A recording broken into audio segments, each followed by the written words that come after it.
This is the story of Stephen. Sports, it is a ridiculously warm New Year's Eve here in Tampa, JC. And, you know, for folks in more traditional climate parts of the country, you know, you're drinking hot chocolate and coffee. Yeah, you got right. the coffee and the fire going. Getting ready for the new year. Man, it is beach time here in Florida, but it is playoff time for Seattle and for Mike Holmgren, another NFC Western Division championship this year. And they're proud of it, even though they lost the game last week and still won it because of San Francisco losing.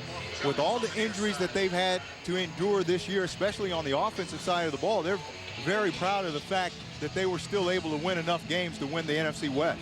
And maybe in this matchup, these 1976 expansion teams, maybe Tampa Bay can finally get that long-standing monkey off its back and take a kick back for a touchdown. Yeah, it's got to happen at some point in time. Somewhere down the line, it's got to happen. What better time to make that happen than today? New Year's Eve here at home, great weather. Things haven't gone well for you all year. You might as well do something positive. Josh Brown gets the regular season finale underway in Tampa as Mark Jones takes a knee, and that means that Tampa Bay will take over at the 20-yard line. Tim Rattay engineered a victory last week in his first start as a Tampa Bay Buck, 1-0 as a Buck signal caller, 16 for 26, passed for over 200 yards, did not throw a touchdown, was picked off once, and Tim told us prior to that game last week, JC, he's just looking forward to getting back out there, getting hit, getting dirty, and running an offense. Yeah, exactly. Trying to get back into a flow himself. And he's done a pretty good job since he's been back. He's really kind of sparked this offense, starting with that Bears game in the second half when he threw 3 touchdowns. Pittman and Allstock back there with him. The swing pass out to Michael Pittman, good for a gain of maybe a couple of yards before Lofa Tatupu can make the tackle. Let's take a look at the Bucs up front offensively. Anthony Davis and John Wade have started the entire season for Tampa on their offensive line. Their backs and receivers, Maurice Stovall makes his second consecutive start as the Bucs use these last 2 weeks to get a good look at him. And again, Michael Pittman back there for Cadillac Williams. So after the gain of 3, 2nd and 7 for Tim Rattay. And that quick pass is caught out at the 28-yard line, a gain of 5 on the play as Joey Galloway makes the reception for Tampa. Seattle defensively up front. Chuck Darby makes his first trip back to Tampa since leaving after the 04 season. He was one of Tampa's big run stuffers on their Super Bowl team a few years ago. The linebackers, 2 of the 4 Pro Bowlers here, Julian Peterson and Lofa Tatupu, both going to Honolulu this year. And in the secondary, no Marcus Trufant after the ankle injury last week. So the rookie Kelly Jennings starts at right corner. 3rd and a yard. Allstott is stuffed. Again, Lofa Tatupu leading the way defensively for Seattle, and that'll bring out the punting unit. Like you said, these 2 linebackers here are Pro Bowlers, and you can see Lofa Tatupu just filling in right there. Then Leroy Hill comes in, also Peterson. But look at Tatupu, attacks, comes downhill, and just really takes on Allstott, forces him sideways, and then the pursuit comes and makes the tackle. Josh Bidwell was a Pro Bowl punter last year for the Tampa Bay Bucs. And Nate Burleson is the deep man for Seattle. Begins the return at the 15-yard line. Burleson out across the 30. He's got a corner and is finally shoved out of bounds at the 39-yard line. A good return by Nate Burleson and good field position for Matt Hasselbeck to begin his afternoon. Last 3 games for Hasselbeck have come without a win, yet as has been the case for Matt the past couple of years, pretty good success from a personal standpoint on the road. Yeah, and Hasselbeck, you know, the problem with him this year is obviously he got hurt. He injured that knee and missed some time there. And with all the other injuries everywhere, they just haven't had the same cohesiveness. They haven't been together enough, and it's caused him to throw some interceptions. You know, he's at a tied a career high already at 15.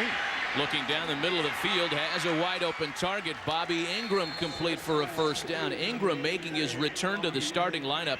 One of the big bumps that Seattle has received the last couple of weeks as we check them out up front. This has really been a problem spot for Seattle. A lot of inconsistency here, and more today as Chris Gray loses his franchise record 121 consecutive games started streak. Walter Jones is going to the Pro Bowl up front. Backs and receivers, DJ Hackett starts for Darrell Jackson today. After the first down pass, Hasselbeck back again. Again, down the middle of the field, this one caught by Deion Branch. So back-to-back big gainers for Seattle as they have moved inside the Tampa Bay 30.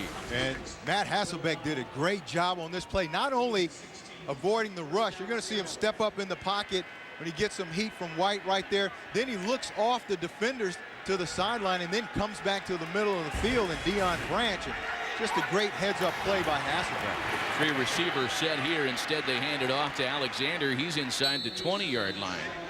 Take a look at Tampa defensively up front. The Bucs sack totals are down this year, but Greg Spires recorded 2 last week. Linebacking core, 9-time Pro Bowler Derek Brooks had a pick and touchdown, his 8th career last week. And in the secondary, Rondé Barber, Tampa's only Pro Bowler this year. He goes to Honolulu for the 4th time.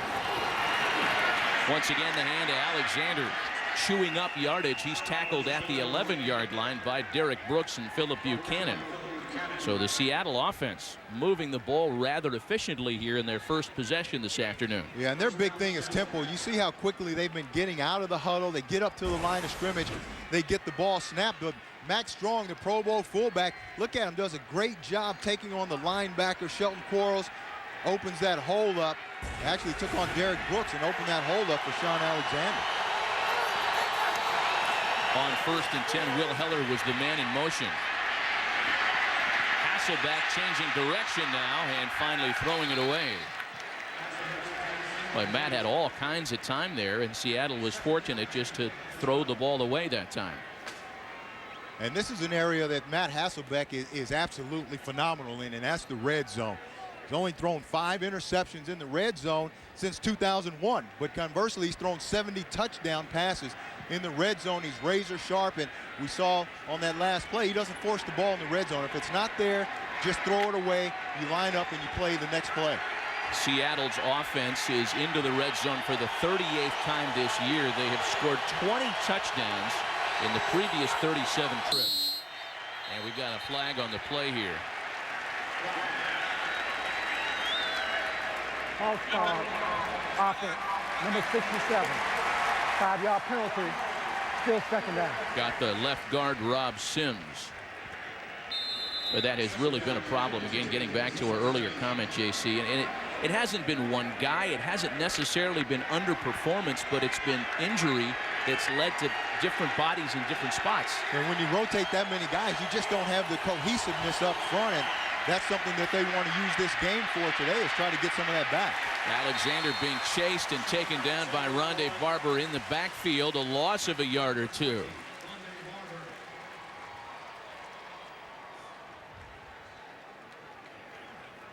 Some things do stay consistent on that Seattle line, however, and that is the guy at the top of the list, Walter Jones. He started every game this year, going to his 7th Pro Bowl, and still perhaps considered the best at his craft. Yeah, look at that. He's the only offensive player on this entire team to start every game. So they've had to deal with backups in the games, injuries, week in and week out. So now 3rd and a long 16. Hasselbeck's pass is broken up, intended for DJ Hackett. Good coverage there by the Pro Bowler Rondé Barber. Rondé Barber, great job of coverage that time. And, Rondé Barber is probably the most complete cornerback in the league right now. You see the coverage there where gets his hands up and knocks that ball away. Saw him make the tackle on the play before in the running game. Great job blitzing the quarterback from that nickel position. And Rondé Barber, like I said earlier, is probably the best overall complete cornerback in the game. So that'll bring out Josh Brown for a 35-yarder. He's connected on 4 game winners this year. And Brown is up and good from 35 yards away. So the NFL's highest scoring first quarter team is on the board early on the road today. Seattle on a warm New Year's Eve day in Tampa. Back with J.C. Pearson, Matt Vasgersian, and among the things certainly we'll be going over today, J.C., we're not limited to just what's happening here at Raymond James. There are so many goofy playoff implications today and so many mathematical formulas. We'll hope to clarify some of it at least by the time we get off the air today. Yeah, there's so many different scenarios. I mean, more than I can ever remember really going into the last week of the season. There's you know, so much parity in the league right now. It's really going to come down to, obviously, this weekend. Torrey Cox will let that one bounce out of the back of the end zone. Mike Allstott, the Tampa offense, back to work.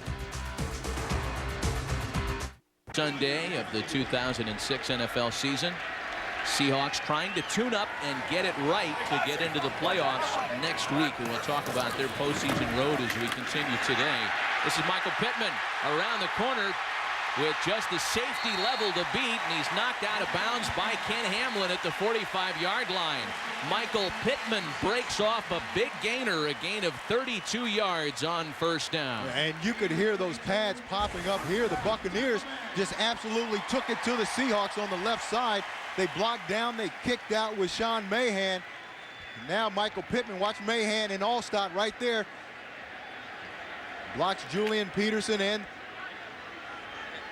then there's not much left for Pittman. Now it's just a foot race, but that time Tampa Bay was just more physical at the point of attack. 32-yard gainer season long for Michael Pittman. Here's the double reverse, and it's Maurice Stovall carrying the ball for another Tampa Bay first down, and finally taken down from the backside by Chuck Darby. Pulling out all the stops today. Come out with the double reverse, and Maurice Stovall's a rookie that they really like. They really like him as a big guy, 6'5", 220. Going to see the reverse here to Joey Galloway, and now he's just going to pitch it to Stovall. And look at these young rookie legs right here. All those young guys like to jump in the air. They'll learn as they get older. You got to keep both feet on the ground, or you're going to get blasted at some point. But they really like Stovall. Obviously, you see the ability that he has, but he catches the ball very well with his hands. Week 17, baby. Let it all hang out, right? Yeah. Ike Hilliard, the man in motion. This is Allstott, the ball carrier, and he is stuffed for another loss. Rocky Bernard leading the way defensively for Seattle, a loss of 2. And with Cadillac Williams being out again, Allstott's going to get a chance to carry the ball a lot more. Last week he had 22 carries, and he hadn't had that since 02. And we asked him about it during the week, and he said, hey, man, I was sore after the game. You know, I haven't been that sore in a long, long time, but it felt good. He missed that feeling of having to carry the ball so much and that soreness. You see Cadillac Williams there missing another game. Rattay with plenty of time, looking off a couple of defenders and finally throwing it out of bounds. Closest receiver was Joey Galloway there. Yeah, I don't think Mike Allstott had been that sore since maybe the other night when he watched the Boilermakers get whooped up on by Maryland. All these guys, you know, with bowl season right here, and we're in the middle of it with the BCS games coming up starting in just a few hours, actually. Guys are watching their college alma maters and living and dying with them all over again. Michael Pittman checks into the game on 3rd and 11. And there's your flag.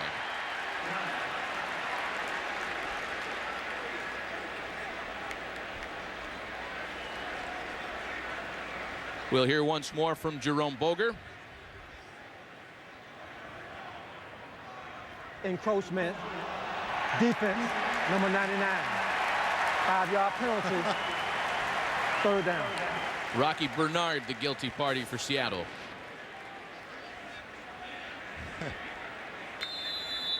I don't know if that was the right signal for encroachment or not, but they got the call right. I don't know if the actual signal was right, though. 3rd and 6 now.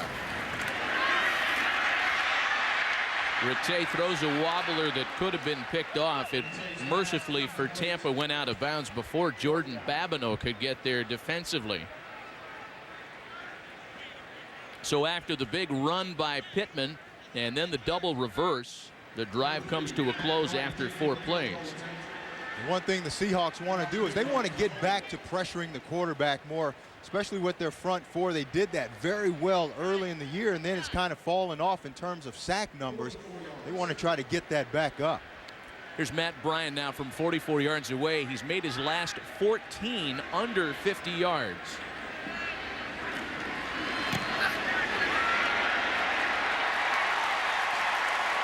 And the kick is no good.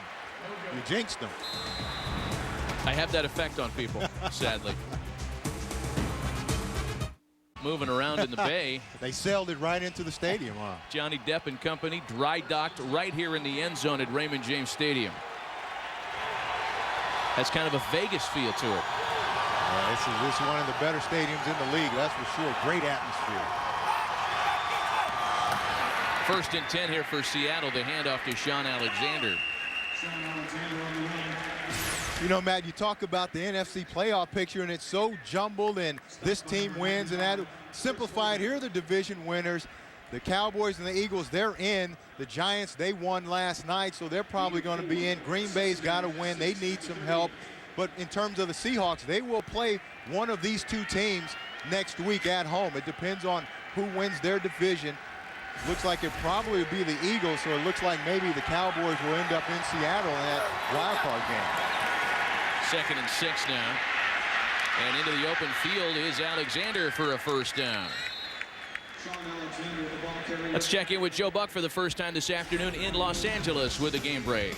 All right, Matt, maybe the hand is okay. Jake is back. Panthers are out of the playoff hunt, but a hookup with Steve Smith, 22 yards ties. New Orleans 7-7. Saints are already guaranteed the #2 seed in the NFC.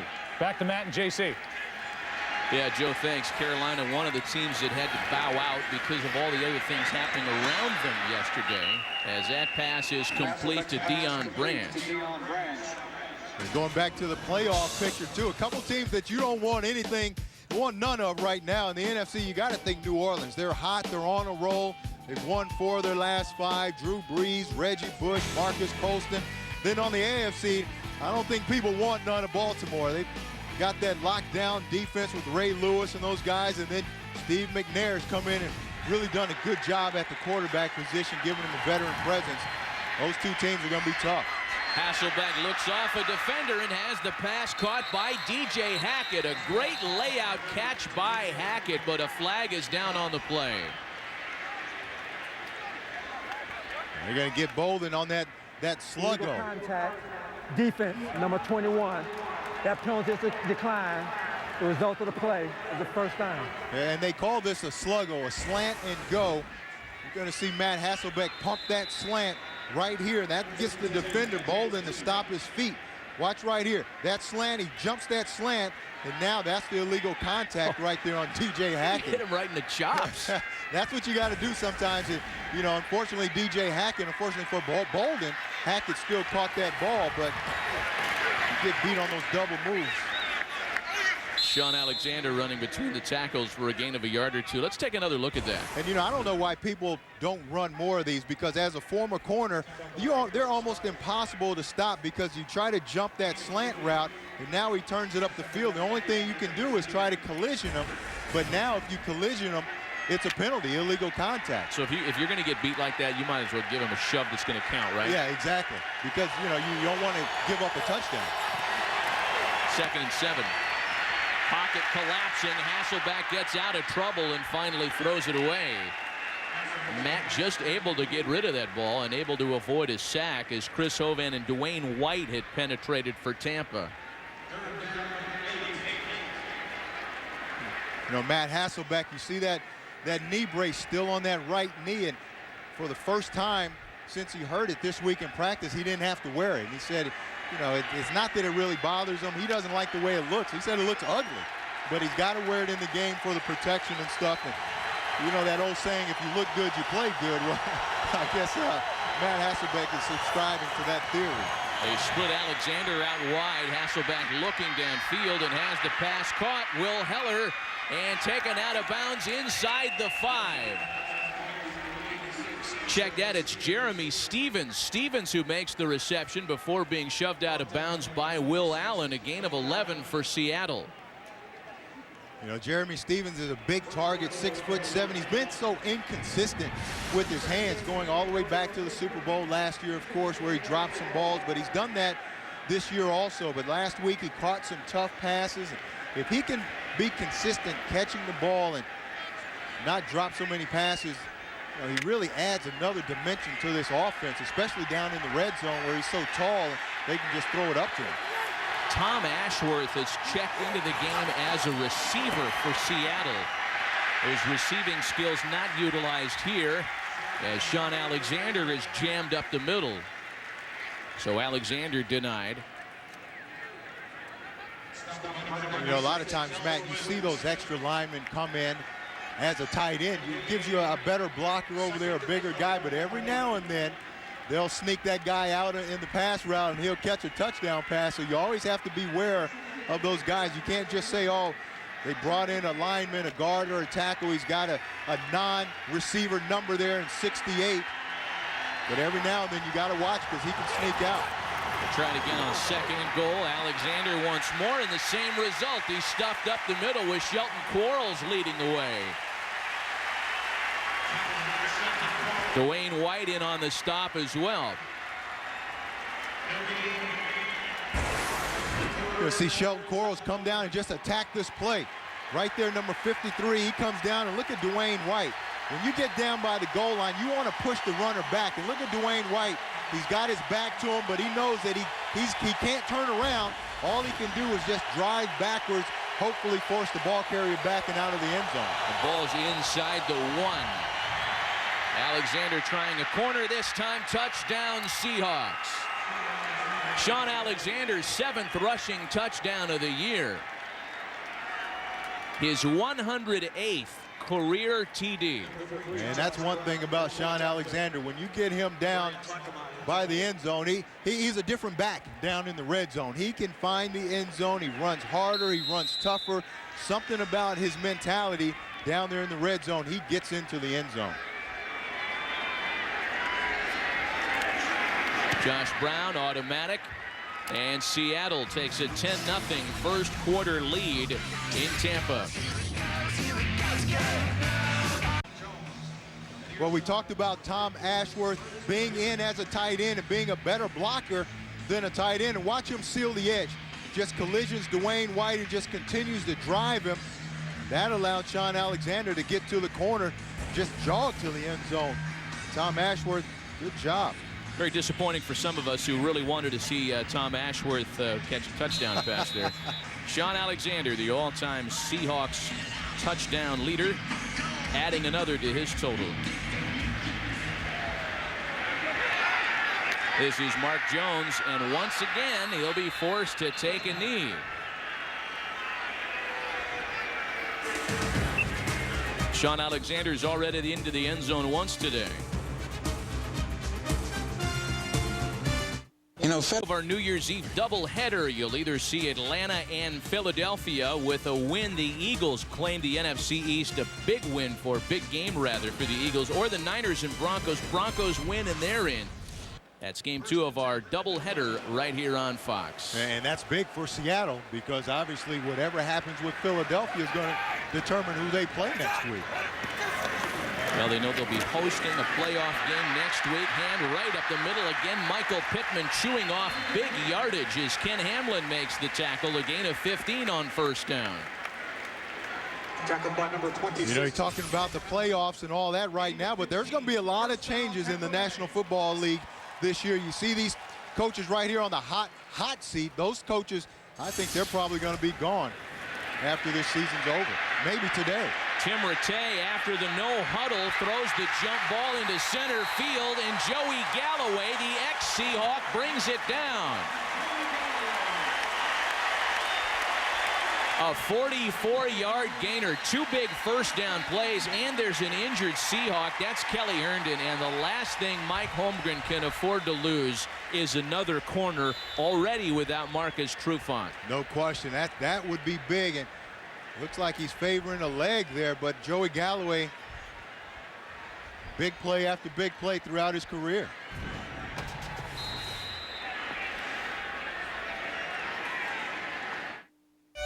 Preston, use the... They can't afford to lose Herndon.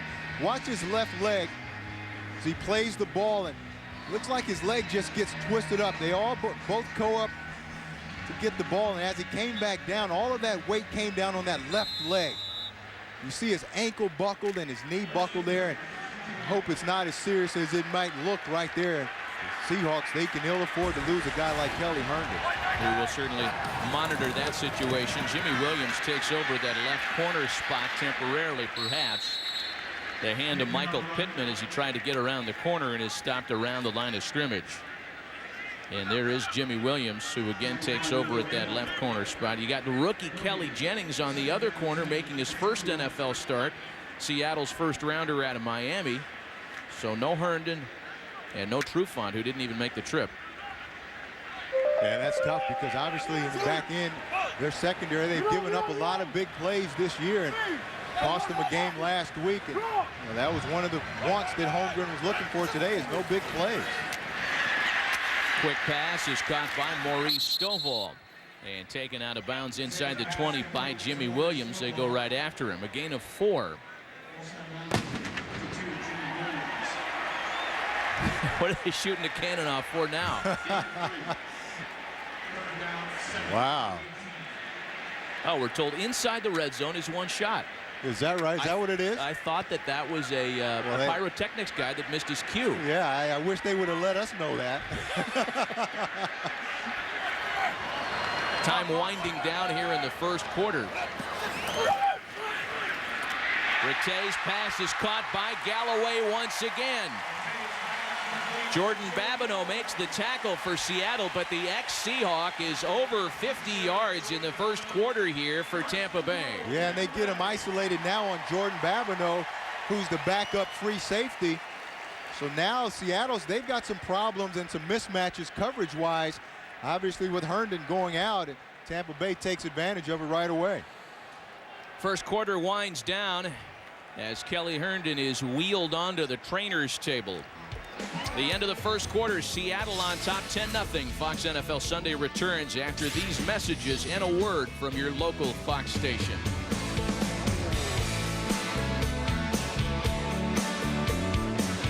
Galloway, he's up over 1,000 total yards this year and becomes just the second Tampa Bay Buck to go back-to-back 1,000-yard seasons. Only he and Keyshawn have done it in this uniform. So first and goal for Tampa here to start the second quarter. And Michael Pittman is hit hard inside the 5. Michael Boulware came up from the strong safety spot to make the tackle. And that's what he does best. And we talked about the big plays that cost him the game last week against San Diego. Boulware was the culprit there, but here's where he's at his best. He's the 8th guy in the box. He's normally unblocked, and he's a sure tackler. He played linebacker in college, and you can see him just come in and just explode through Michael Pittman. And that's where he's at his best. So second and goal now. Rattay with the quick drop, hangs it into the corner. Maurice Stovall is there, and they say he was out of bounds. No reception. That'll bring up third down. And I don't know about you, but it starts to remind you of some of the red zone difficulties that Tampa Bay had just last week in Cleveland. Yeah, they've struggled in the red zone, but this is what they want to see out of Stovall. He's a big, tall guy, 6'4", 6'5", got those long arms. But what happened is Jimmy Williams does a good job of keeping that right arm down. You see him pull that arm down, and when you're at a disadvantage height-wise, you don't play the ball, you play the receiver's arms and pull those down. Empty backfield, and the fans making noise. They want to see Mike Allstott there, but they'll settle for the touchdown as Joey Galloway is there on the reception for Tampa Bay. Joey Galloway, this is a veteran move right here. Joey Galloway just lulls them to sleep. They don't think he's in the pattern. They don't think the ball's going to come to him, but he just lulls them to sleep. It's a timing route, and then as soon as he starts his route, the ball's in the air to him. Watch Joey Galloway. He's just going to walk off the line of scrimmage, take his time. They think, oh, he's not getting the ball, and then bang, he takes off, and the ball's there for a touchdown. For Tampa Bay, that's their first second quarter touchdown in 8 games. Bucks are on the board at home. Quarter, Joey Galloway getting the Bucks into the end zone here for the first time this afternoon, and certainly folks in Seattle are used to that sight. 71 TD receptions. It cracks him into the top 5 among active players, making his Buckeyes proud. He'll be among those watching the national championship game here on Fox as Nate Burleson takes the return out across the 30 and tackled at the 35-yard line. Boy, tomorrow is a great day to be a football fan. Wake up, turn on the TV, and don't move as Fox's coverage of the BCS starts tomorrow and, of course, concludes on January 8th with coverage of the national championship game from Glendale, Arizona. Yeah, I mean, this is a great time of year right now. I know I'll be in front of my television watching all those games. LSU, Notre Dame, Boise State, Oklahoma. A lot of talk there. And then the championship, Florida, Ohio State. I know you're thinking Ohio State. I'm thinking Florida. I'm just a front runner. That's all there is to it. Pass is caught by Morris. Morris and a flag after the hit. They might get Ryan Neese for a late shot out of bounds here. I don't think there's any might to this one, Matt. They're going to get him for a face mask. On the tackle, personal foul, face mask, defense number 56, 15-yard penalty, first down. They could have got him for the face mask and the horse collar. Yeah, that face mask, the reason why it was a 15-yard variety, you see him pull on it. If you just get your hand on that face mask, but you don't yank, don't pull, it's only a 5-yard penalty, but Ryan Neese pulled it all the way around. So it brings Seattle out to the 41-yard line of the Bucs. Sean Alexander in the backfield once again with Hasselbeck. Alexander takes the carry, trying to get around the left side and stopped with no gain. Let's check in with Joe Buck in Los Angeles. Watch this, Matt and JC. You know that Dallas is going to beat Detroit, right? Nope. The Cowboys not off to a good start. They weren't listening to Jimmy on Fox NFL Sunday. 20-yarder to Roy Williams, 13-0. Detroit is on top. Let's go back to Matt and JC. Joe, thanks. And in the meanwhile, after the completion of that last play, Philip Buchanan picked up a loose ball, and now there's some discussion as to whether or not Sean Alexander fumbled. It appears as though he did because the Seattle defense has taken the field here. And they initially signaled, as they do again, that it's Tampa Bay ball. So if anything, Holmgren's going to have to challenge it. See that ball in the left hand of Sean Alexander. Gets wrapped up by Dwayne White. It's hard to see when that ball actually came out of there, but from that replay, it's hard to tell if he was down or not. Well, the challenge flag has been thrown as they'll take a... Seattle is challenging the ruling on the field of a fumble. Yes, as they'll take a good couple of looks at this. Yeah, and from that angle right there, it looks like his right knee was down before that ball came out. Under review in Tampa.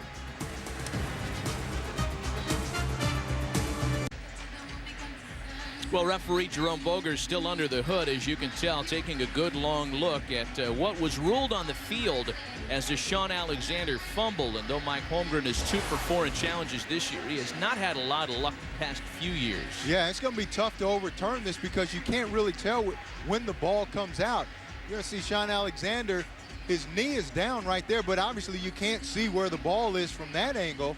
You don't know when the ball actually came out. After reviewing the play, the ruling on the field stands of a fumble. Seattle is charged for his first team timeout. I think I'm like 1,000% on the challenges this year, Matt, huh? That's what happens when you get the chance to see replays 5, 6, 7, 8 times. And you can see his knee down right here. There's the ball, but, you know, was that his arm? Is it the ball? You don't know. So if it's not conclusive evidence, you've got to go with the call that was made on the field. They made the call that the ball came out and it was Tampa Bay ball. Dwayne White stripped it away and Philip Buchanan bounced on it. So Seattle turns it over in Tampa Bay territory, and Rattay and company will go to work from the 43-yard line of the Buccaneers. This is Michael Pittman, stopped at the line of scrimmage. No gain on that first down run.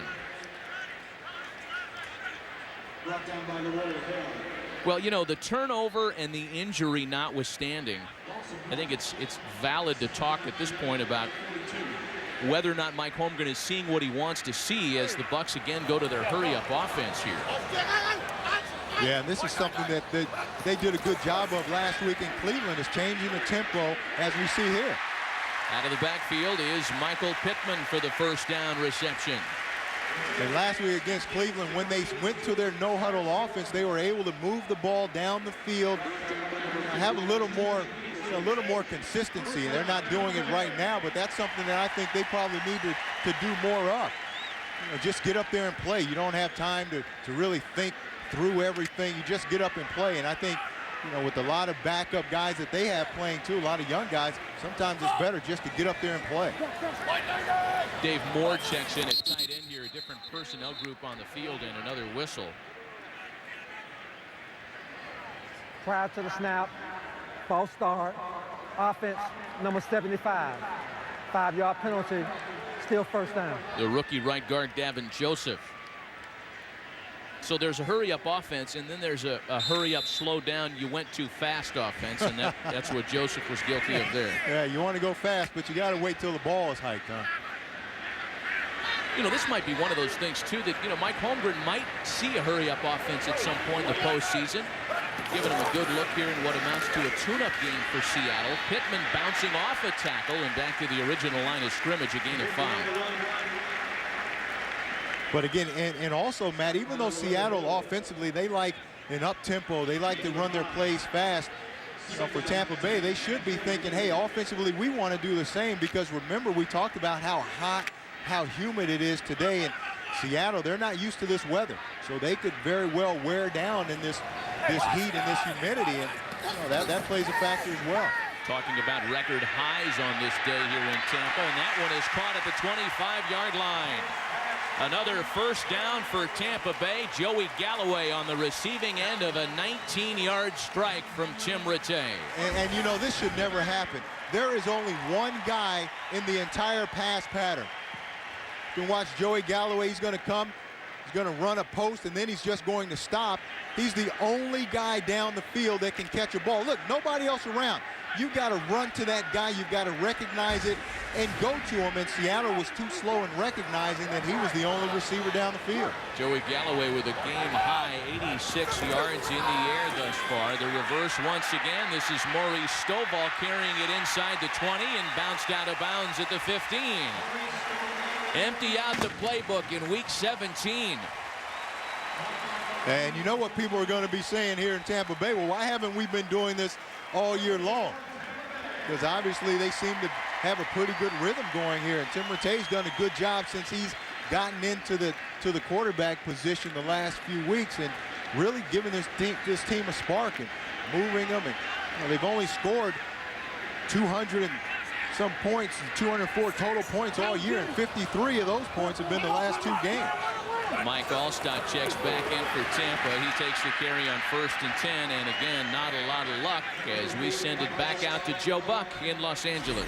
All right, Matt, it's now 13-7 Detroit after Marion Barber ends a 69-yard drive with a 1-yard touchdown run. His 14th touchdown run of the season. Dallas trying to give themselves a chance to win the East, depending on what Philadelphia does later today here on Fox. Back to Matt and JC. Joe, thanks. And, if you listen to some of the Tuna's comments this week, Bill Parcells trying to, as every NFL head coach does, hype up the opponent. Right. And he's trying to sell this line about how, well, Detroit, you can't lay down against Detroit. They can scare you. Maybe more prophetic than he had hoped. That one incomplete. Looked like an official kind of got in the way of Michael Pittman.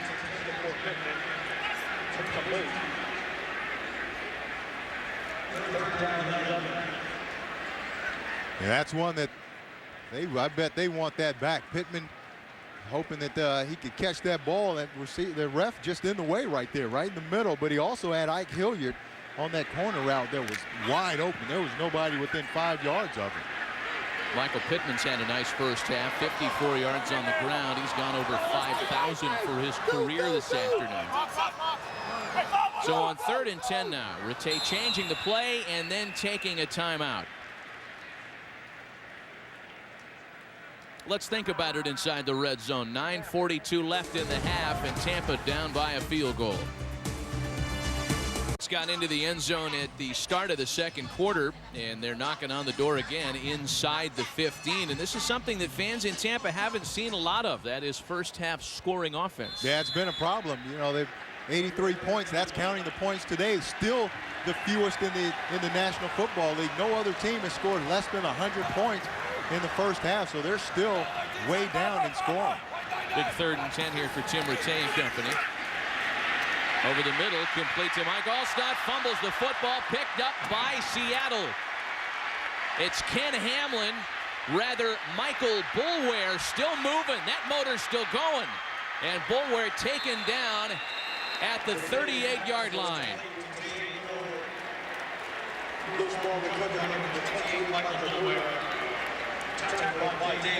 The pass was intended for Moore. It is Dave Moore who dropped the football and fumbled it inside the 5. And very alertly, Michael Boulware was there to bring it back out to the 38. Yeah, and that's another reason why they haven't scored very many points this year, is because of turnovers. And you can see right here, Dave Moore's got to put that ball away. Leroy Hill just gets his hat right on that ball and knocks it out. And now Boulware picks it up, and now it's a big play, a big splash play for the Seahawks. But look at Dave Moore. He's got one hand on that ball and never really wraps it up and just gets knocked out of there. So Hasselbeck now dumps it off. That one caught by Max Strong. And Strong is taken down just shy of the 45-yard line. Max Strong going to Honolulu for the 2nd consecutive year in his 13th NFL season. You know, we talked about what Mike Holmgren wants today and what he wants to see out of this offense. And for the most part, offensively, they're doing exactly what he wants. Defensively, they've given up some big plays. 7-yard gain on the reception to Strong. So on 2nd and 3, this is Alexander. And right at the first down marker, Greg Spires makes the tackle for Tampa. You know, there was a lot of discussion during the week, JC, about Sean Alexander and how hard he was working last week. He had a big game last week against San Diego in the loss, 140 yards and 2 touchdowns, his first multiple TD game of the year. And they wanted him to continue to run hard, and that's one of the wants, and he's done that. Hasselbeck is at 70% completion, which is what they wanted. Their pass protection is good, but they've given up 5 big plays on defense, and a big play is a 10-yard run or 10 or more yards, or a pass of 20 or more yards. They've given up too many of those already. And Alexander is hammered by Calvin Pearson here for a loss.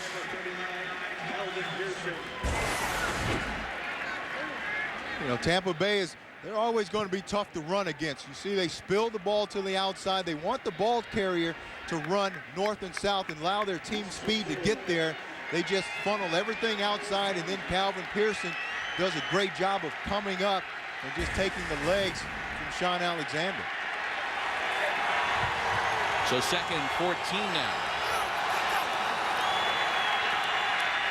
Hasselbeck steps up in the pocket, lets it fly down the sideline and batted away. Great defense, great coverage by Philip Buchanan, as the pass was intended for Deion Branch. Philip Buchanan has come in here to Tampa Bay and has done a good job the past few games. He's kind of been given a test to see if he can fit into this defense. He started out in Oakland, then went to Houston, and you know, he's a guy that's got a lot of ability. You see, he just reads the route right here. He's playing zone coverage, actually. Gets back to that go route on Deion Branch and doesn't panic and knocks that ball away when Deion puts his hands up. That's a good job by Philip Buchanan. So 3rd and 14 now. 4 receivers set here for Seattle. All kinds of time for Hasselbeck, and that one batted away by Rondé Barber.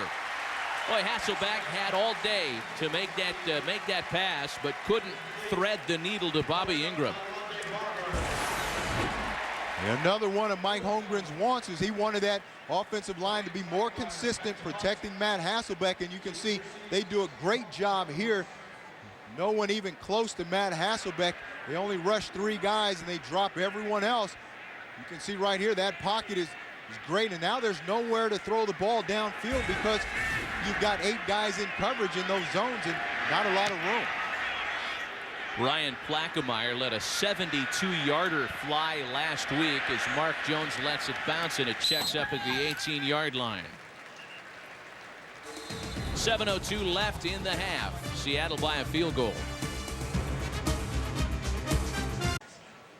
10-7 Seattle as Tampa Bay coughed it up at the goal line, and Seattle was unable to do anything with the football. So this has been a recurring theme for us today, JC. Seattle tuning up for the playoffs. And yeah, they've had an injury problem at corner. They've given the ball up once on a fumble, but is Mike Holmgren seeing what he wants to see? Well, I think offensively he is. Defensively, obviously, with the cornerback situation, you know, they have to just stop giving up big plays, and that's what's hurt them throughout this season and really last week when they had the Chargers, who a lot of people think are the best team in football right now. They had those guys beaten. They give up a 37-yard touchdown pass with 30 seconds left in the game. Those are the kind of things that he wants eliminated today. Get it all out of your system, because going into the playoffs next week, it's one game and you're done. So he wants to try to get all that stuff ironed out. With Alstott in the backfield, the hand is to Michael Pittman running for a Tampa first down. Let's check in with Joe Buck in Los Angeles. All right, Matt, you're going to love it in Kansas City. Good news for Bengals and Titans fans. Jaguars get a catch and run by Fred Taylor, 26 yards, 6th of the year for Fred Taylor. But on the other end, Larry Johnson bangs it in. 15th rushing touchdown of the season on 4th and goal. 14-10 Chiefs. Matt, did you love it? I love those Chiefs-Jags highlights, Joe. Yeah. You know, we need all day to go through all the different ways that Kansas City could get in there, or the things they need to have happen, better stated. The pass is waved incomplete. Paris Warren unable to hang on. But great job by Joe, though. His game breaks. And that AFC side, you look at the division winners there, and the contenders, the Jets, the Broncos, they're probably going to get in. And like you said, the Chiefs and the Jaguars, they're a couple of the teams look on the outside looking in that will need some help. But the Jets and the Broncos take care of business. The AFC side is not quite as complicated as the NFC side. Well, it'll be complicated if Denver and or New York lose. Right. But for the Jets and Broncos, win and in, and then none of the new math has to be applied. This is 2nd and 10. And not much up the middle on the handoff to Michael Pittman. It's hard for me to believe, just looking at the AFC, that there's a likelihood, certainly a chance, that the Cincinnati Bengals are not going to go to the postseason. They were my Super Bowl pick this year. Had so many expectations. You know, Carson Palmer coming back, obviously Ocho Cinco and Hushmanzada and those guys. They retooled that defense some, and you know, a lot of expectations out there in Cincinnati, and it just hasn't worked out for them. And that's the National Football League. That's why it's so exciting. You never know. 3rd and 10 now. Rattay with time and a target and a drop as Joey Galloway can't hang on.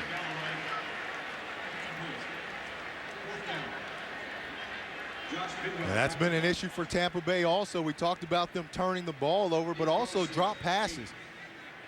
You know, they're one of the teams in this league that leads in dropped passes, and you know, you can say, well, hey, they've had a lot of guys throwing them the ball, whether it's Chris Sims or Bruce Gradkowski. Now it's Tim Rattay, but you know, they've had problems with drops. Nate Burleson on for the Bidwell punt. And that one bounces out of bounds at the 15. Well, we talk about the playoff picture, and in terms of top seeds in both the AFC and the NFC, these top seeds we knew of a while ago. And let's start, of course, with the Chicago Bears in the NFC. Yeah, exactly. They got home field. Everything has to come through Chicago, and they've got that great defense with Urlacher. And on the AFC side, you got LaDainian Tomlinson, Drew Brees, Antonio Gates. They've got a great defense also, and so they've got a lot of balance out there in San Diego. Everything's got to go through those two teams. Chicago on the NFC side and San Diego on the AFC side. San Diego clinches home field advantage with a win or a Baltimore loss. San Diego just needs to take care of business today at home against Arizona. And you know, the problem with both of those teams, even though they're playing well right now and probably the favorites, you got to look at the quarterback position on both of those teams.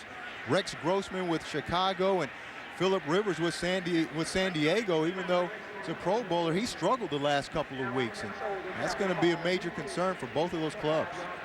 There was a flag on the play moments ago as Tampa was guilty of an illegal touching violation. And they're going to re-kick with 4:51 left.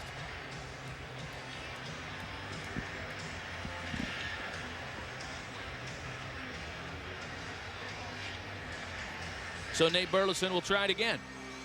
And Mike Holmgren had some talks with Nate Burleson too this week.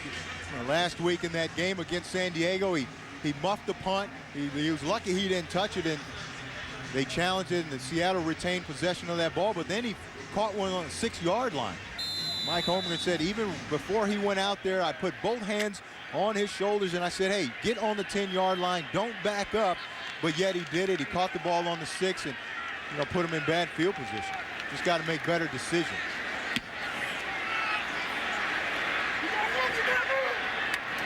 So with a chance at a better return, here is Burleson dancing a bit and tackled shy of the 30-yard line. Better field position indeed for Seattle after the re-kick. And a reminder, next Sunday the NFL second season begins as the NFC's best go head-to-head to see who'll advance to the championship game. Coverage of the NFC playoffs begin Sunday with the wild card game in high definition only on Fox.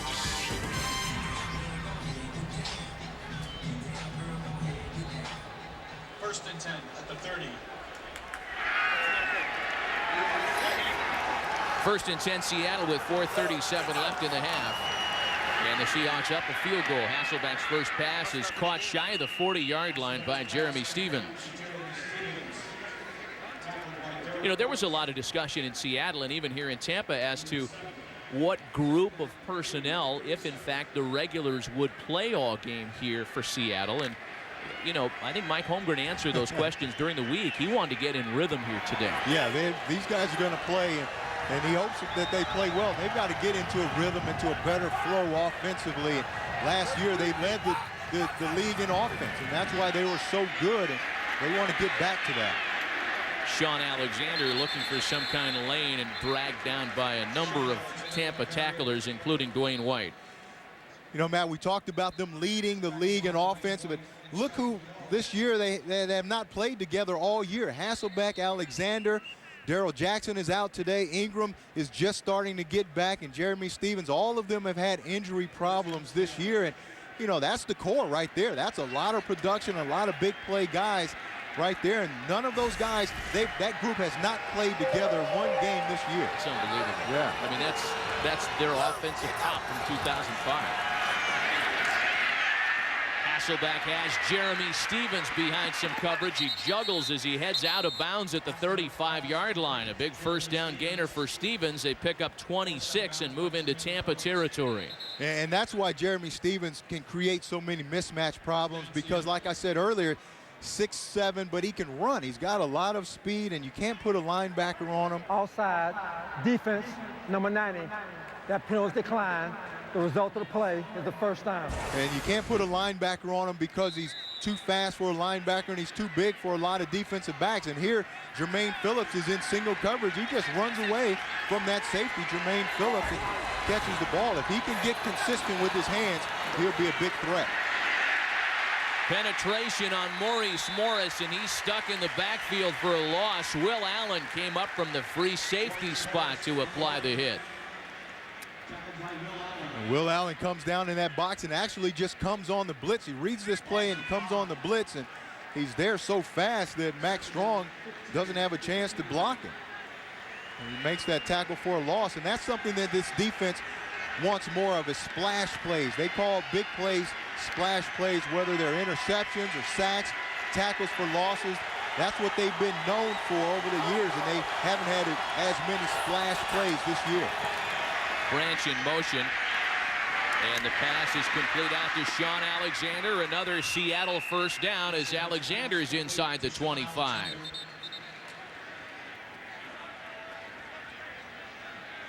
Stopped by Shelton Quarles and Jimmy Phillips.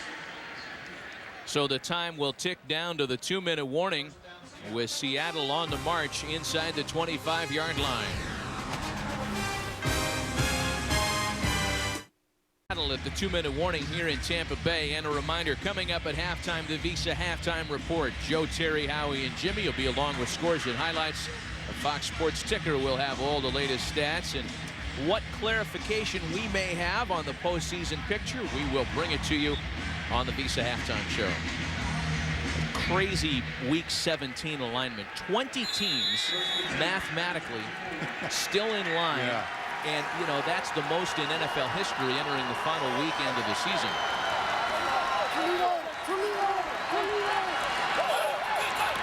The 6th play of the drive here for the Seahawks. And with a collapsing pocket, a flag down. Hasselbeck's pass is incomplete, intended for Maurice Morris. No idea how Matt got away from Dwayne White. Well, I think they're about to tell you, because I think they're going to get Walter Jones for holding Dwayne White on the play. Holding, offense, number 71. 10-yard penalty, replay first down. Hey, Walter Jones right here. You're going to see Dwayne White's going to come inside on him. He just gets that arm around him. He just wrestles him to the ground. That's an easy call there. It's a hold and a 2-point takedown. Yeah. One of those old wrestling moves. Even the 7-time Pro Bowler tries to get away with one more than every once in a while, right? So it sets the Seahawks back 10 yards, 1st and 20 now from the 34. Hasselbeck, rather, Alexander slapped in the helmet as he surges ahead for a gain of 3. And Dwayne White once again there on the stop for Tampa. Yeah, I'll tell you what, Dwayne White is showing up today. He's made some plays this first half. We saw him make some plays on the goal line, make some tackles. He just forced that hold, and watch him right now. Just comes right under the block there of Jeremy Stevens and slows Sean Alexander down, and then is able to get back in on that tackle. His Louisville Cardinals playing in a BCS game, representing in the Orange Bowl on Tuesday. Come on, say that with some conviction. Game that you'll be calling and working. It's about the romance in that matchup. And how about that reception as DJ Hackett bounces it up in the air and not only comes up with the football, but comes up with a touchdown for the Seahawks. A 32-yard TD strike. Great body control by DJ Hackett. And that's why he started today in place of Nate Burleson, because he has really started to come on and play well. He got an opportunity when Bobby Ingram was sick and was out, and really has taken advantage of it. And you see why they want him out there on the field, because he can give you a big play. We got a whistle before the PAT. They tried to get that kicking unit out there quickly. You're going to take a look at it again.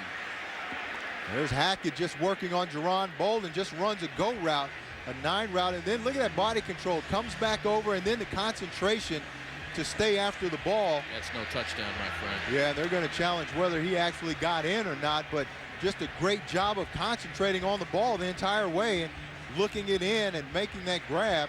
And actually now from that angle, it looks like that ball may have even come out.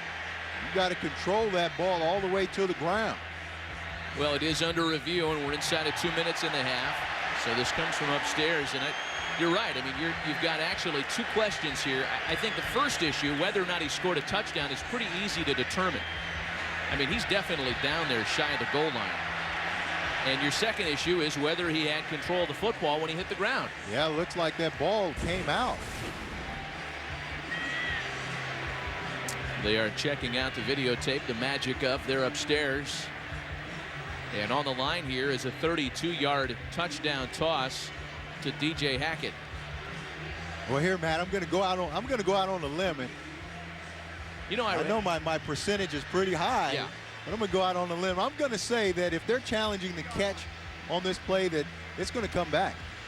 I think that ball came out if they're challenging the catch. And just because I like to take a counterpoint to your point, and you're right almost every time. As always. I'm going to say it's a catch, and they're going to give Seattle the football at the 1-yard line. Okay. Under review. Like you said, there's a couple issues there. You know, first of all, if he did make the catch, where was he down? What's the spot that he was touched there? And then, of course, the issue is, did he control that football? You can see right here, when he goes down, it's like that ball may have just come out and hit the ground. You've got to control that ball all the way to the ground. It's going to be a close call. Right there, it looks like the nose of that ball hit the ground, but his hand was still under. And again, is that conclusive enough to overturn? You know, Jerome Boger is out from under the hood. so to speak. So they may be just talking about the spot of the ball at this point. His mind may be made up. What happened to the 60-second rule that they had this year, supposedly, to make their call down there? And if it's longer than that, supposedly they're overturning the call. So we'll see. See, DJ Hackett has not given up the football. That's his 4th touchdown of the year if it stands. But if it comes back, I think he's just going to flip that into the stands or give it to the ball boy. I think DJ's going to have to give that ball up. He already did. After reviewing the play, we have an incomplete pass. The receiver juggled the ball to the ground. Incomplete.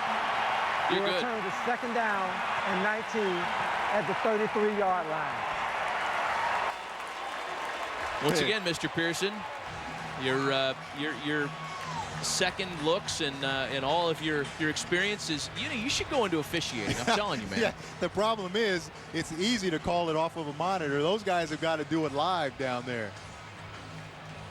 Well, Coach Holmgren is not going to give up the good fight down there as we look at it again. You can see what they're calling right now is watch the ball.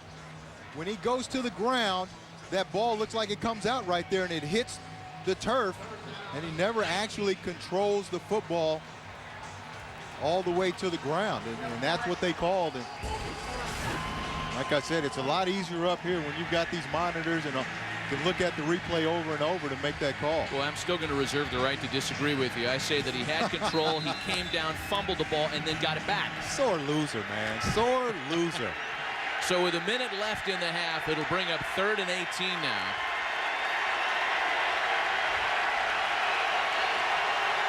Strong and Alexander in the backfield with Hasselbeck. There's Hackett again, and this time good for a 1st down. Inside the 15, DJ Hackett says, you're going to take my touchdown away? I'm going to do something nonetheless. 21 yards on the reception to Hackett. You know, Matt, I think that the Buccaneers only had 10 guys on the field. They were short a guy. As you see, Wims now running back out on the field, but I think they were short a guy on that play. Boy, and now Derek Brooks is coming off the field. He's furious. Yeah, here's 1, 2, 3, 4, 5, 6, 7, 8, 9, 10 guys. There are only 10 Tampa Bay Buccaneers on defense there. Then they give up a big 1st down. So they were confused from the very beginning on that play, and you can see the argument already starting out there. Wow.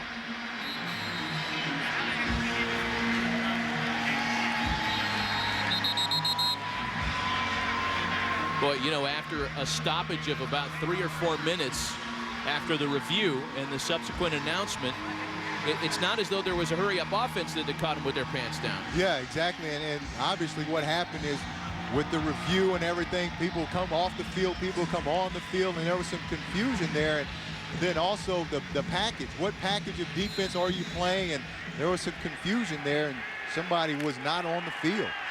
And you would have to think it was Ellis Wims because he was the guy running on the field after the play.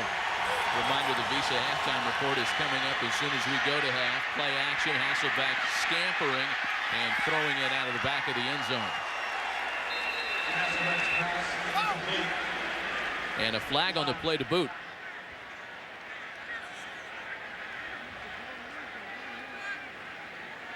This has been a clumsily played final 2 minutes. After the pass, personal foul, unnecessary roughness, defense, number 90.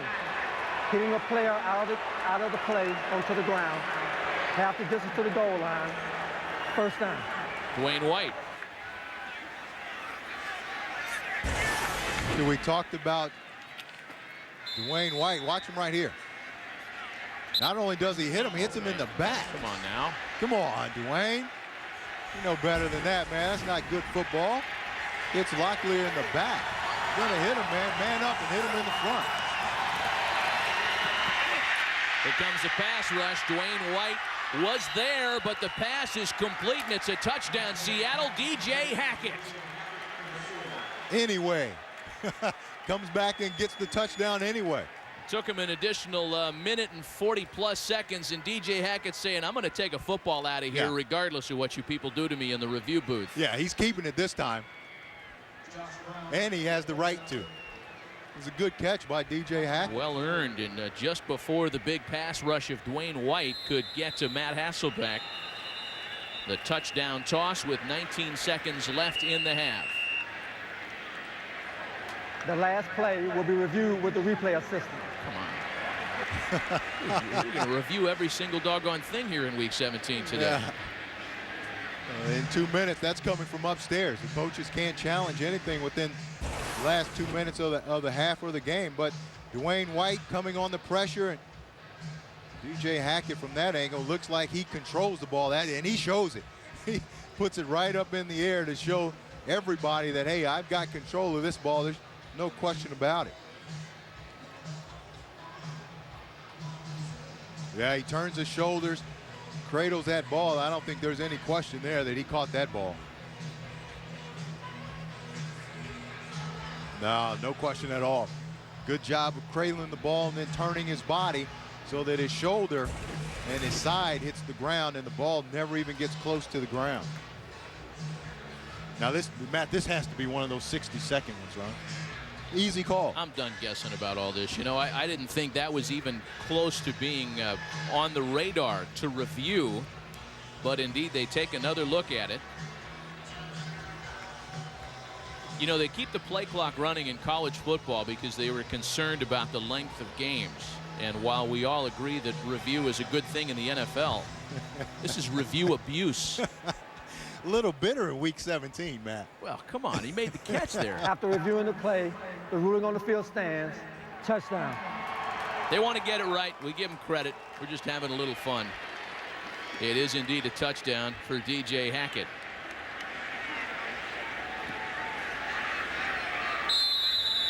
So now Josh Brown for the point after.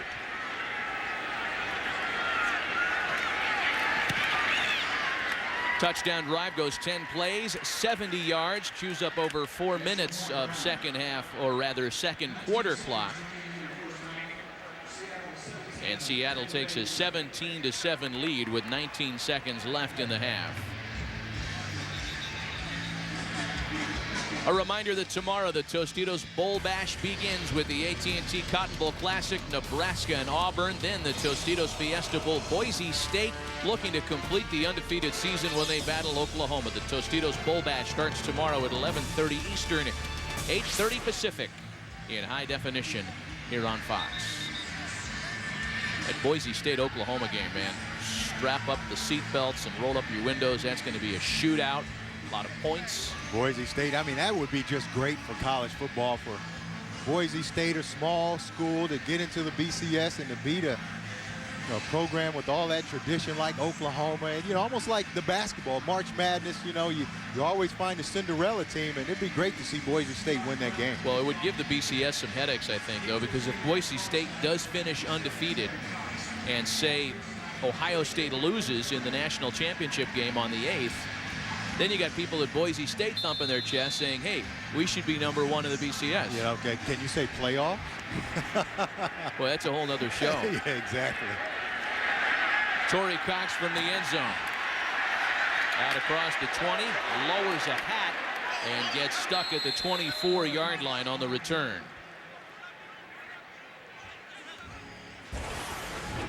Here's the play right here. DJ Hackett thought he had a catch, thought he had a touchdown, got reviewed, was overturned, no catch. He had to give the ball back. Look, he, like a guy on Christmas, had to give a present back, but then he comes right back. A couple plays later, he runs that slant. Great job going down. He catches that ball. He's keeping this one. He's keeping that football. That one's going on the mantle somewhere. With 10 seconds, the Bucs will be content with running the final clicks off the clock here as time winds down in the first half at Raymond James Stadium, and Seattle will go to the locker room with a 17-7 lead. Big half for DJ Hackett, among others, 52 receiving yards and the touchdown. Joey Galloway with a nice half for the homestanding Bucs, 94 yards in the air, and Tampa Bay's lone score And 17-7 is our halftime number here in Tampa Bay. And I think Mike Holmgren is getting most of the things that he wanted coming into this game. Stay tuned. The Visa halftime report is coming up next after these messages and a word from your local Fox station. All-time Tampa Bay Buccaneers. Yeah, and he doesn't have a contract for next season, so he's technically an unrestricted free agent. There's been no talk about re-signing him right now, so you know everything points towards the end of the career of Mike Allstott as a Buccaneer. The end of the career, the end of an era here in Tampa Bay. And in terms of this one here this afternoon, the Seattle Seahawks much less melancholy over the exit of somebody in an opposition uniform. Seattle trying to use this final date on the regular season schedule to get themselves healthy for a playoff game next week at home against one of two opponents. And again, we'll have some more clarification of that, and hopefully by the time the afternoon wears on today. And so far, so good for Seattle, despite a turnover, despite losing a corner. And if we get more on Kelly Herndon, we will certainly pass it along to you. Seattle receiving to start the second half as the ball is taken across the 30, and we check in with the third member of our broadcast crew for the first time today, Chip Carter. Thanks a lot, Matt. Bad news regarding Kelly Herndon. He is out now with a broken ankle, so the Seahawks have now lost both starting corners. I talked with Coach Holmgren about what JC's conversation was earlier in terms of using this game as a platform going into the playoffs. He said defensively, giving up too many big plays. Overall, his team is playing hard, and the heat is going to be a factor. He says they haven't been this hot for at least 2 months in Seattle. Boy, Chip, thanks. And certainly a huge blow for Seattle without both of their starting corners now for the postseason, quite possibly. 1st and 10 for the Seattle offense as Hasselbeck begins the drive across the 30. Pass is caught across the 40, and good for a Seattle first down as DJ Hackett is in the midst of a big afternoon. You know, when we take a look at what Mike Holmgren wanted coming into this game, Hasselbeck, he wanted him over 60%. He's at 67%. Alexander's run the ball with some authority. No sacks. The pass protection's been good, but defensively they've given up too many big plays again, which has been a problem for him. And obviously now with Kelly Herndon breaking his ankle, it's going to be tough for them defensively to stop teams from throwing the ball over the top. In and out of the hands of Bobby Ingram. Take a look at the first half numbers. Time of possession fairly even. A lot of passing yards combined in this game. Seattle, of course, with a 10-point advantage as they went to halftime. And that's really the key, that Seattle's been able to take advantage of their opportunities and get 17 points on the board, whereas Tampa Bay fumbled the ball, that one turnover in the red zone that prevented them from making this game a little closer. Fantasy owners, good day to have a couple of receivers here. Galloway and Hackett with big afternoon. For the latest in fantasy stats, log on to foxsports.com as Alexander gets across midfield before being tackled by Shelton Quarles. Tackled by Philip Buchanan and Shelton Quarles. And you know, Matt, with Kelly Herndon getting injured, you know, there was a lot of talk and a lot of question about Mike Holmgren and playing his starters in a game that really doesn't mean anything for him in terms of playoff positioning. And, you know, I agree with Holmgren. With the way they've been playing, both offensively and defensively, you got to keep your main guys out there, get those guys in a better rhythm, in a better flow. It's just unfortunate that, you know, they lost Kelly Herndon with a broken ankle, but, you know, you got to approach this game. Injuries can happen at any point in time. They really need to get into a better flow. Seahawks pick up the blitz nicely, and the pass is caught by Bobby Ingram. And Ingram is a guy that, you know, is just coming back from that illness. He had that thyroid condition and made a couple catches last week, but they've got to get him back involved in this offense and get him back his timing and his rhythm. You know, he's a big part of this offense. He works out of that slot position, works the middle of the field, one of those sure-handed, tough guys, and they're glad to have Bobby Ingram back. Yeah, Bobby's going to be sticking around in Tampa to watch his alma mater, the Penn State Nittany Lions, playing a bowl game here in this stadium tomorrow. Alexander's across the 40 and tackled at the 36-yard line. Dwayne White on the stop for Tampa. So a gain of 4 for Alexander. You know, Bobby Ingram, when we talked to him, you know, we asked him about his thyroid condition, and he just said he just felt so fatigued all the time, felt like he was wearing combat boots. His legs were so tired, and You know, at one point he just thought, you know, hey, my legs are just a little tired. I've got to work through it. But said during the bye week he slept the entire week and went to the doctor and he had lost 10 pounds. And that's when they realized that, hey, something's wrong here. They split Maurice Morris out wide, and the quick pass is in the dirt. Incomplete, intended for Deion Branch. So it brings up a 3rd and 6 for the Seattle offense. You know, they're glad to get Bobby Ingram back, but Deion Branch also, he wants to play well. He dropped 4 balls last week, and he really took the blame for that loss against San Diego on himself. He said, hey, they brought me here to make big plays. I dropped 4 passes. 3 of them were on 3rd down. They killed drives. And so he really took that game last week personally. Jeremy Stevens split out wide at the top of your screen. A 4-receiver set here for Hasselbeck will change the play on 3rd and 6. Play clock ticking. Seahawks just get it off. Here comes Dwayne White, and Hasselbeck has to throw it away. The closest to it was Jeremy Stevens, so the Tampa Bay defense holds. There is a Buck injured on the play. It's Greg Spires. Well, Spires is in obvious discomfort here.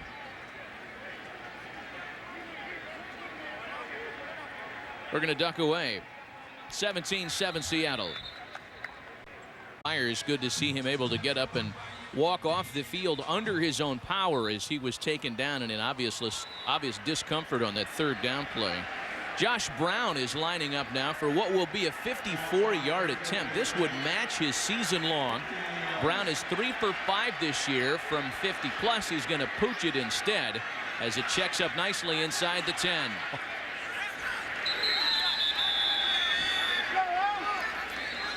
That one bounced the way of the visitors.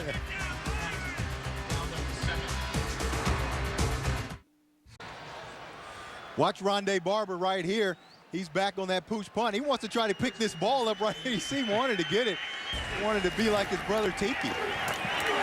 So inside the 10 is where Tim Rattay and the Bucks offense begin the drive, and on a 1st down run, the ball is loose, and Seattle says they've recovered. Mike Allstott was the ball carrier.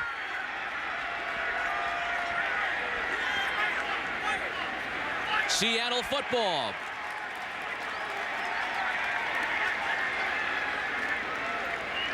If in fact it's Mike Allstott's farewell, this is not how he drew it up.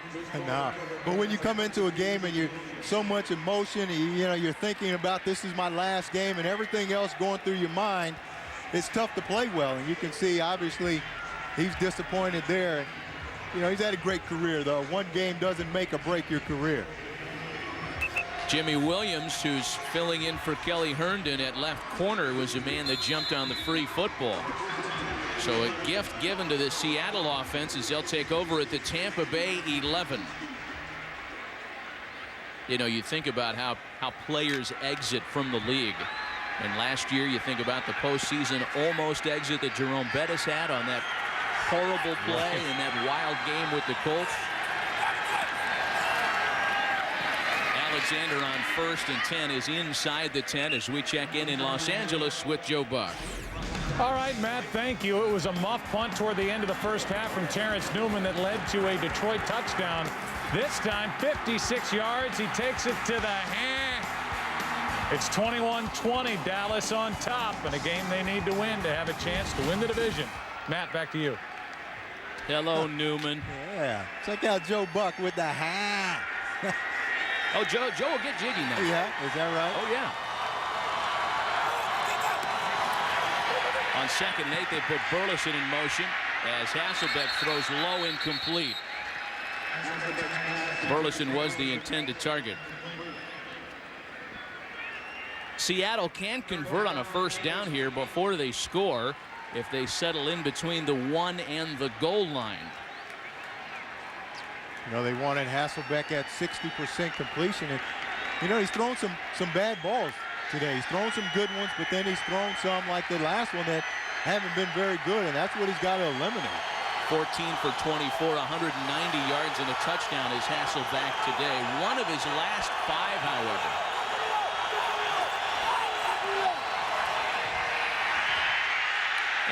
Hasselbeck's dropped at the 11-yard line. Greg Spires, who had a couple of sacks last week in Cleveland. That was a fast recovery. I guess he's all right, but I thought he might have jumped this count.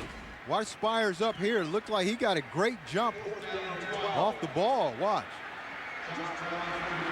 Great jump off the ball, no flag. Then he just comes off that corner and gets the sack. Boy, Seattle gets the football at the Tampa 11, and they're unable to advance it at all. So now a 30-yard attempt by Josh Brown is up and good, and the Seahawks will settle with 3. 10-14 left in the third quarter, 20-7 Seahawks.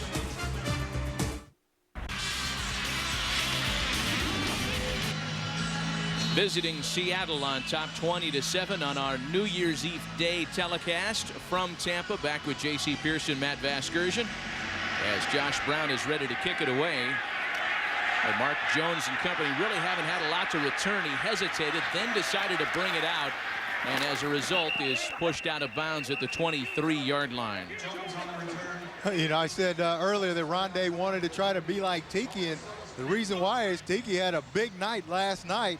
234 rushing yards, best in the NFL this season, was a franchise record, and 3 touchdowns was his career best. And guess what? That was his last regular season game. And if in fact it is his last, if he shuts it down as he's promising, threatening, the 234 yards will be the most by a back in their final regular season game in NFL history. And I think he's got more yards this year, total rushing yards, than any back that called it quits. Rattay on first down overthrows Michael Pittman. And in terms of the team's picture, that big day by Tiki Barber kept the Giants alive in the postseason picture. And in order for Green Bay to get that bid, folks, it is, to quote our statistician Jeff Nelson, it's going to have to be the perfect storm. I mean, so many things have to fall into place for the Pack. It's almost not worth talking about. Yeah, they do 8 games, in fact, have to fall right for Green Bay, and then one of these 2 teams is going to move up as a division winner.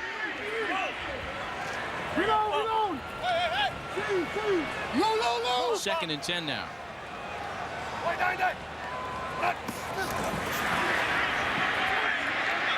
Rattay again with plenty of time, and a wide open target, Joey Galloway, in the midst of a fine afternoon. First down, Tampa. Rattay's pass complete to Joey Galloway. I tell you, Joey Galloway can still do it at 35 years of age. You can see him, he just pushes off Kelly Jennings with that double move there. Makes him think he's running that go route, and then he breaks it off on the comeback. Joey Galloway still one of the fastest guys in the league. A game-high 110 yards for Galloway today. Rattay tosses for Allstott. And a broken play that really goes nowhere. And Allstott, you can tell his frustration this afternoon. Kevin Bentley was the nearest defender for Seattle.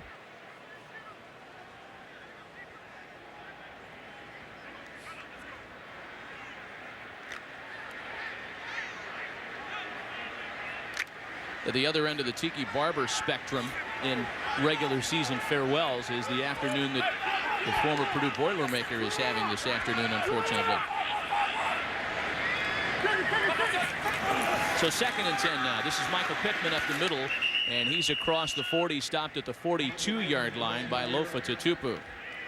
Kevin Bentley there on the stop as well.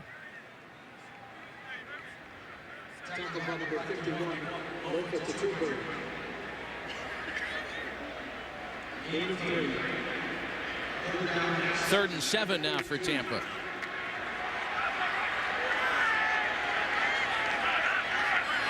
Tim Rattay's been quietly efficient today. 10 of 18, 137 yards and a touchdown. And what many people believe is still an audition for next year's quarterback job. Look out, here comes the fierce pass rush, and down goes Rattay. Julian Peterson, the Pro Bowler, with his team-leading 10th sack of the year. Yeah, Julian Peterson, that's only his 2nd sack in the last 7 games. You're going to see him right here. He's just going to come untouched. See right here, Pittman never even blocks him. Pittman steps out. It looks like he goes on a pass route and just lets Julian Peterson go unblocked for the sack. And then you see him slapping around at his former teammate there. Those two guys enjoying a moment here in week 17. Nate Burleson is deep. That was all good, wasn't it? That was all fun. Yeah, I think he was enjoying the moment. I don't know if Rattay was enjoying it. Burleson changes direction and is upended at the 29-yard line, a 12-yard return.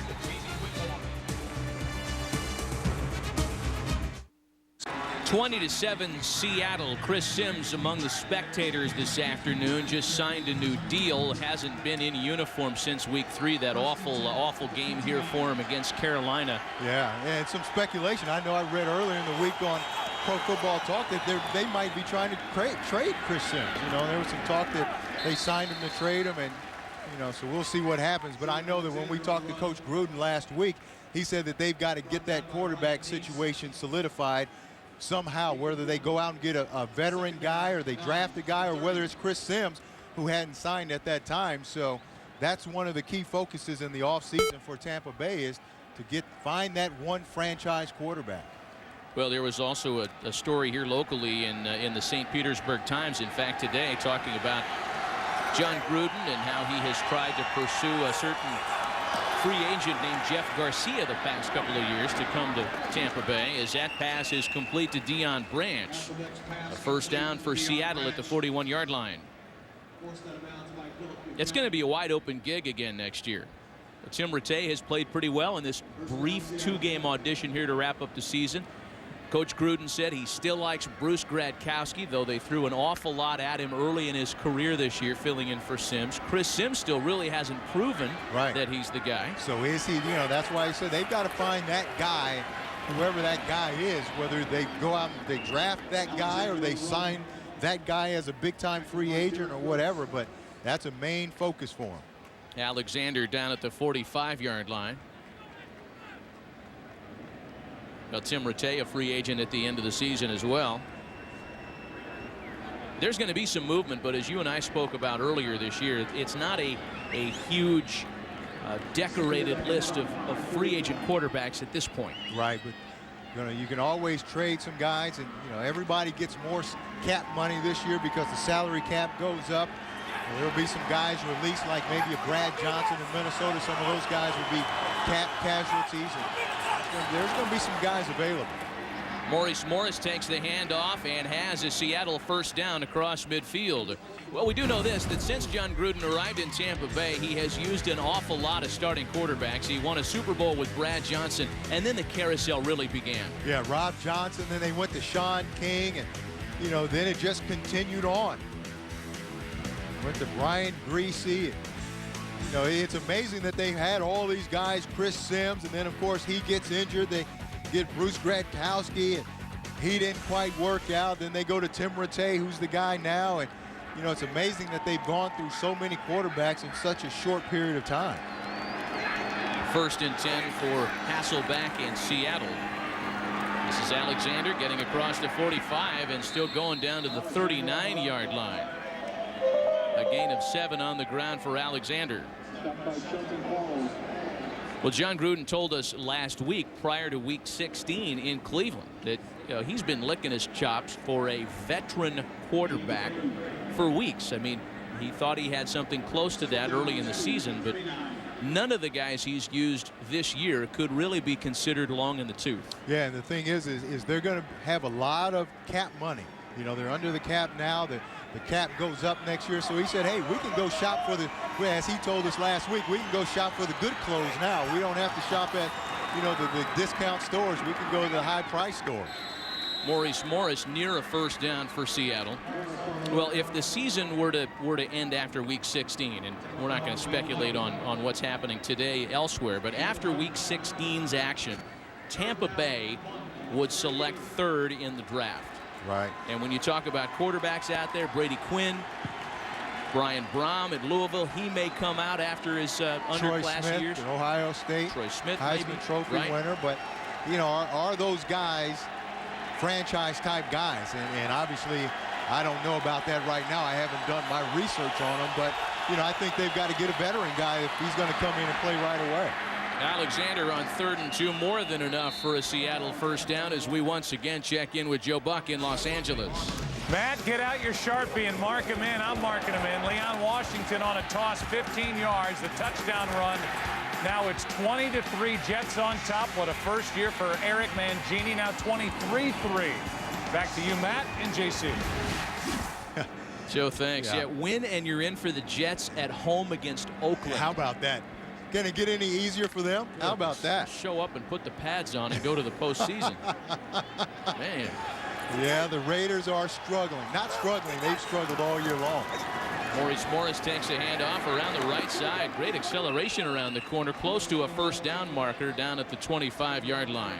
And, you know, the underdogs in these playoffs, the Seattle Seahawks, I think they're getting healthy at the right time. They've got the experience.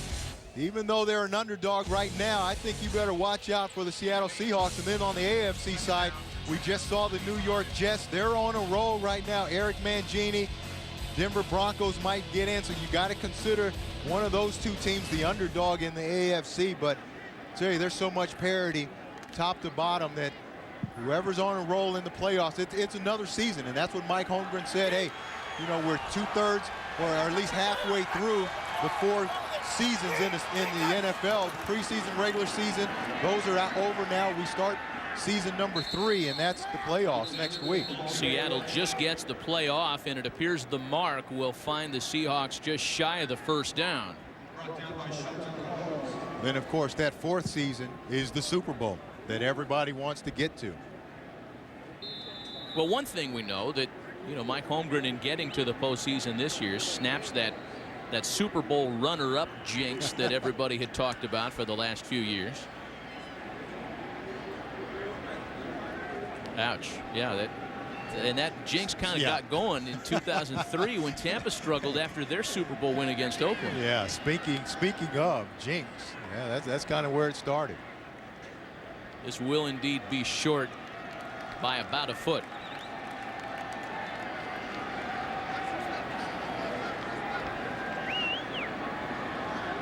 So 3rd and very short coming up here for Seattle. Remember, after the turnover that effectively opened the second half, the Seahawks had the football at the Tampa 11 and failed to get into the end zone. In fact, they failed to move it at all and had to settle with the Josh Brown kick. The Seahawks have effectively utilized Alexander in the ground game here. This will be the 10th play of the drive coming up. 8 of the previous 9 plays have been on the ground.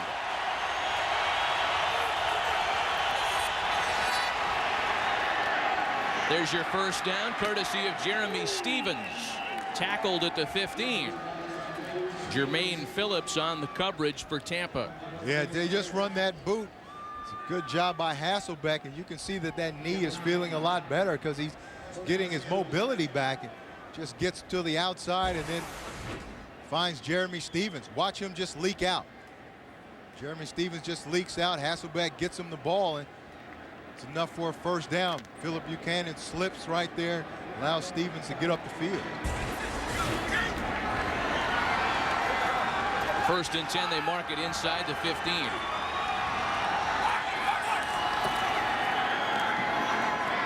Alexander patiently waiting for a hole. He's down to the 10-yard line before Greg Spires drags him to the ground. There's a guy, Sean Alexander, in one of our meetings with him during the year that really lives and dies with his college alma mater. Remember him grinding over that Auburn-Alabama game around the middle of the NFL schedule? Speaking of Alabama, a lot of discussion about who's going to take that job down there. You know, there was even some talk that John Gruden may end up down there or be offered that job. Or, you know, a lot of speculation around the league in terms of head coaches, who's going to go, who may stay, where they may end up. Time ticking away in the 3rd quarter. Alexander again around the right side this time, down close to the 5-yard line before Chris Hovan makes the tackle.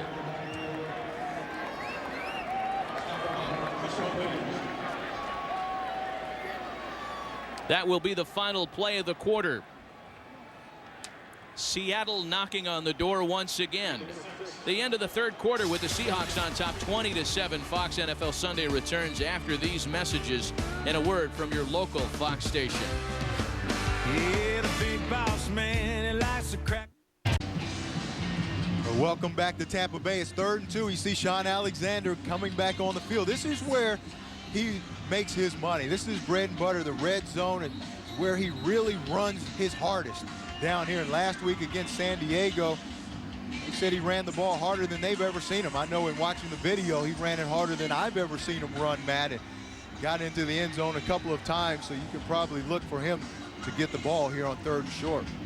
Yeah, that was, you know, the current MVP trying to still show his skills to the guy that's likely to win the 06 award. Yeah, they were saying that might have had a little bit to do with it. He wanted to show LT that, hey, I still got some gas in my tank also.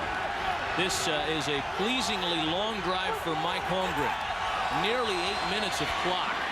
Hasselbeck being chased, gets the pass off and has to throw it away. A game break with Joe Buck in Los Angeles. All right, Matt, thanks. Last year, Mike Martz had Mike Furrey at safety with the Rams. Now he's got him back at receiver with the Lions. 95 catches on the year. This a 13-yard touchdown catch. 30-21 Detroit over Dallas. Hard to believe. Let's go back to Matt and JC. Boy, what is going on in that game? What's gotten into the Detroit Lions here in Week 17? Yeah, that's it. Week 17. They play when it last week of the season they show up. This will be a 23-yard attempt for Josh Brown. And Josh Brown will move to 3 for 3 on the afternoon. Seattle adds on top 23-7. 8 minutes and 12 seconds, the second longest Seattle drives of the year by time and by plays, and it results in only a field goal here to start the fourth quarter. 23-7 Seahawks, however. I don't think anybody's going to grind over the Seahawks not getting into the end zone there here in Week 17 of the fourth quarter, up by 3 scores. This is Torrey Cox across the 20-yard line. The 30. And finally dragged down at the 46-yard line. Good field position for Tampa when we return.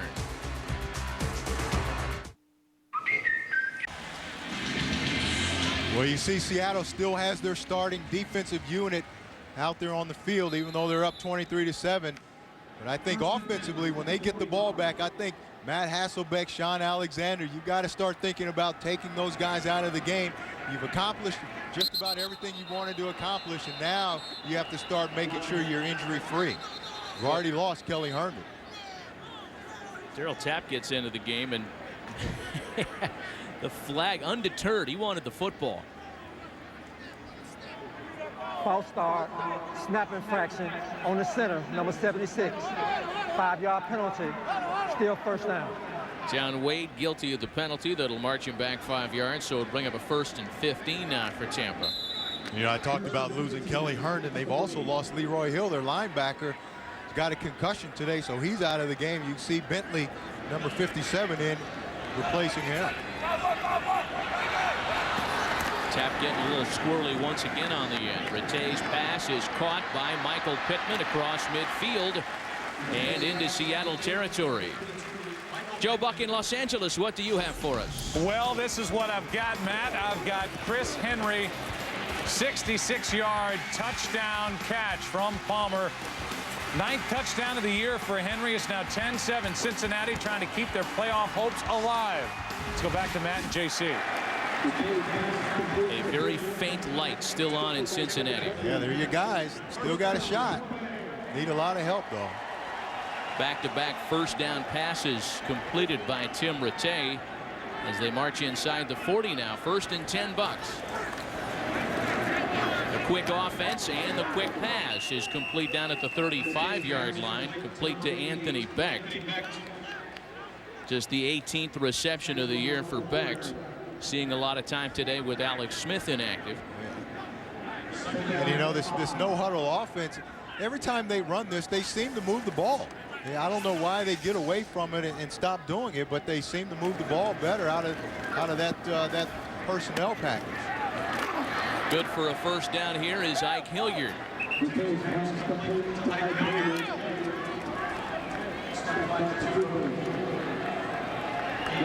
Mike Allstott now checking in. We have another injured Seahawk on the play.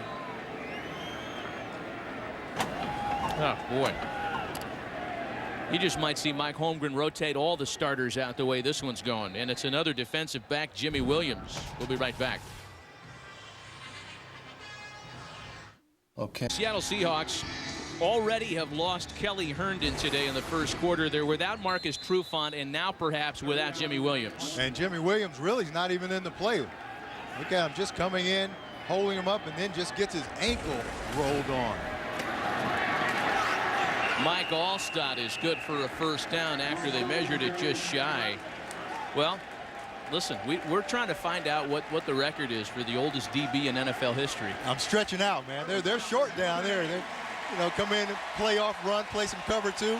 I can give them about a 3-yard burst. And they're going to need some help, though. Now they're down to Kelly Jennings and Jordan Babineau, and that's it. So they've got to get some corners somewhere. Next week, they're probably going to play Dallas and see Terrell Owens and Terry Glenn. So they've got to get that worked out. Rattay hit as he throws, and he has the pass caught by Paris Warren. As you heard a little surge in the stands here when Mike Allstott was announced and entered the game, rather. They're inside the 20. They shoot the cannon. Yeah, and almost jump out the booth again. I think that's something they got to revisit. Man. Yeah, I'm not ready for that, man. Every time you get in the red zone, they shoot the cannons off. I'm not ready for that. You got to put it in the end zone, then shoot the cannons off as much as you want. Win the coin toss and shoot the cannons? Is that's what's next? Man. 2nd and 1.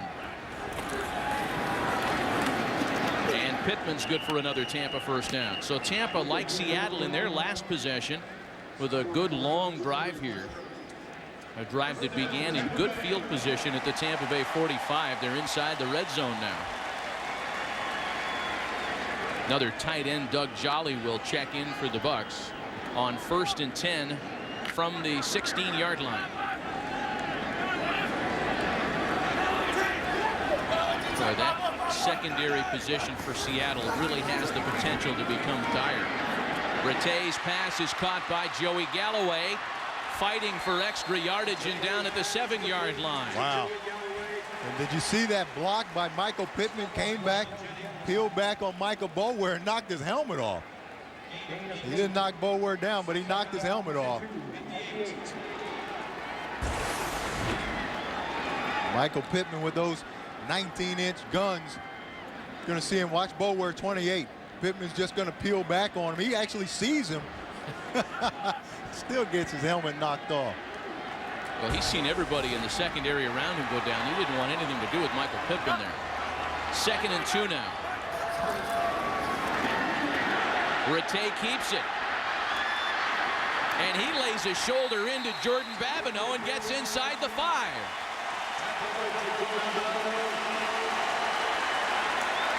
How about Tim Rattay?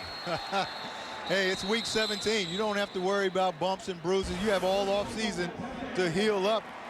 Rattay, look at him. He just goes and he looks for him, drops that shoulder, gets enough for a first down. But you got to like that about Rattay. He's not going to slide. He's not going to try to run out of bounds. He sees a little corner out there in Babineau and says, hey, I think I can run this guy over.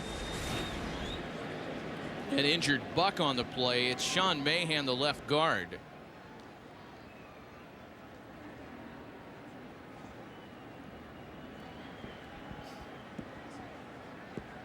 Well, regarding Seattle's defensive backfield injury situation, let's check in with Chip Carter.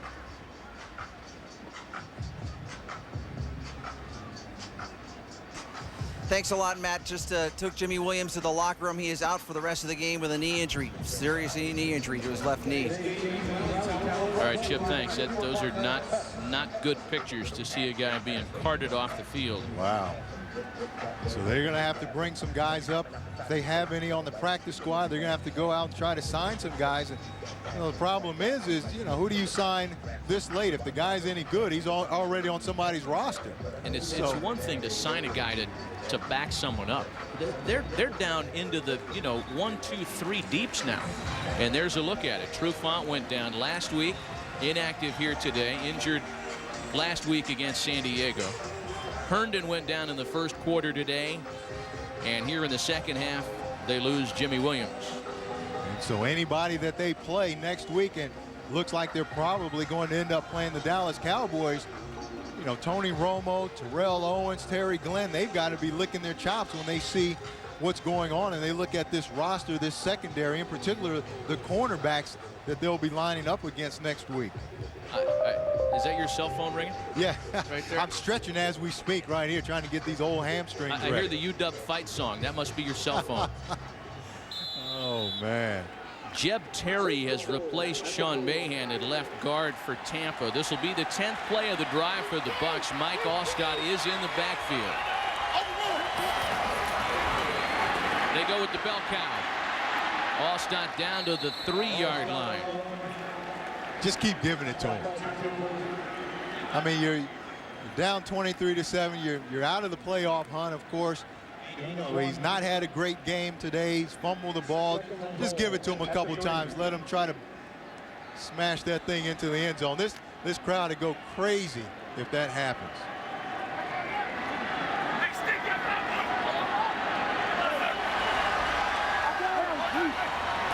Second and goal. Rattay's pass is incomplete. They tried to throw it into Michael Pittman as Kevin Bentley wrapped him up immediately. And you know, that's the National Football League, though, just the nature of it. They don't care about the sentimental stuff, the emotional stuff. They don't care if this is a guy's last game and he's coming off the field here. They don't, you know, and that's part of the cold nature of the National Football League. Guys, you know, you lose your jobs and at any point in time. It's tough, but you know, for John Gruden's defense, he's trying to see if they can still win this game. And that pass incomplete. Again intended for Michael Pittman. But I guess you couldn't do any worse by giving it to Allstott the last 2 plays. They didn't do anything by throwing the ball.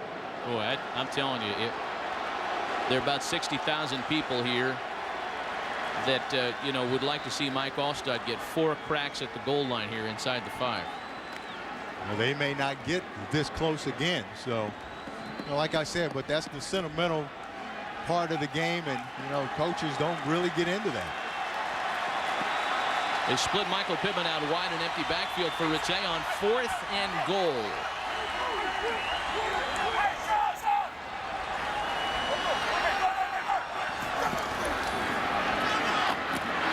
Incomplete, and Seattle will take over on downs at the 3-yard line, intended for Joey Galloway.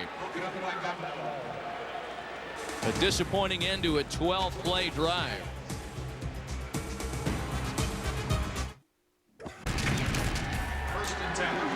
Wow, John Gruden inside the 5, goes 0 for 4 trying to punch it in, and in fact he only tried to punch it once. He tried to throw it in from the 3-yard line, and they turn it over on downs. And meanwhile, an already deflated fan base here is kind of looking at each other saying, let's just give it to our guy. I mean, you give him 4 chances from the 3, you're going to get the touch. Yeah, give him something good to feel, something to feel good about, not only Allstott, but all these fans here. You know, John Gruden, he's not worried about that. You see that growl, that scowl there. He's not worried about it. I think he hears us up here, Matt. 2nd and 8 now, as Hasselback's pass is complete to Nate Burleson.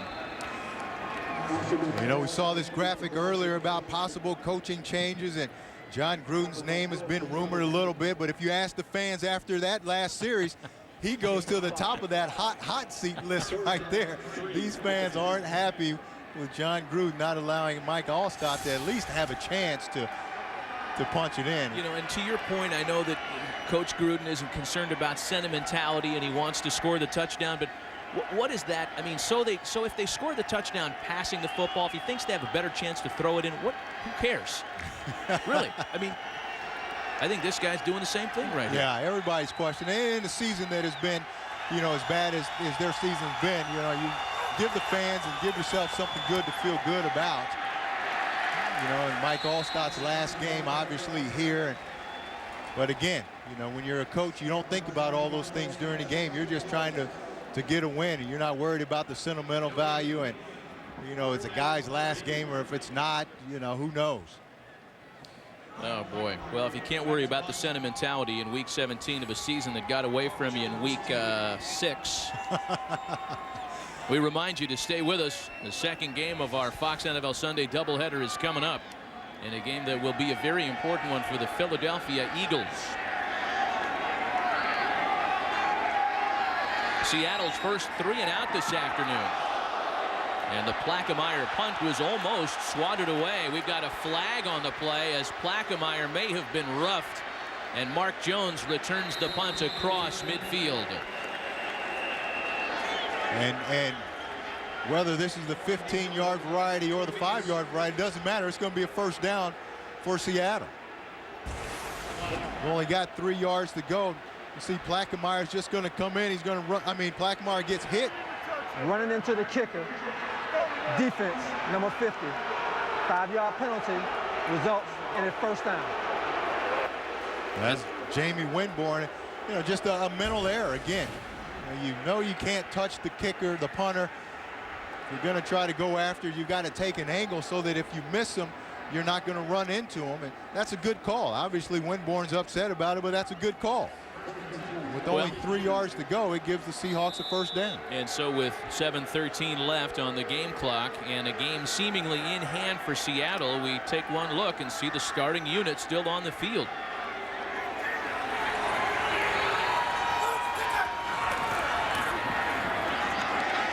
Alexander changing direction and now bursting into the open field down to the 24-yard line before being tackled by Derek Brooks.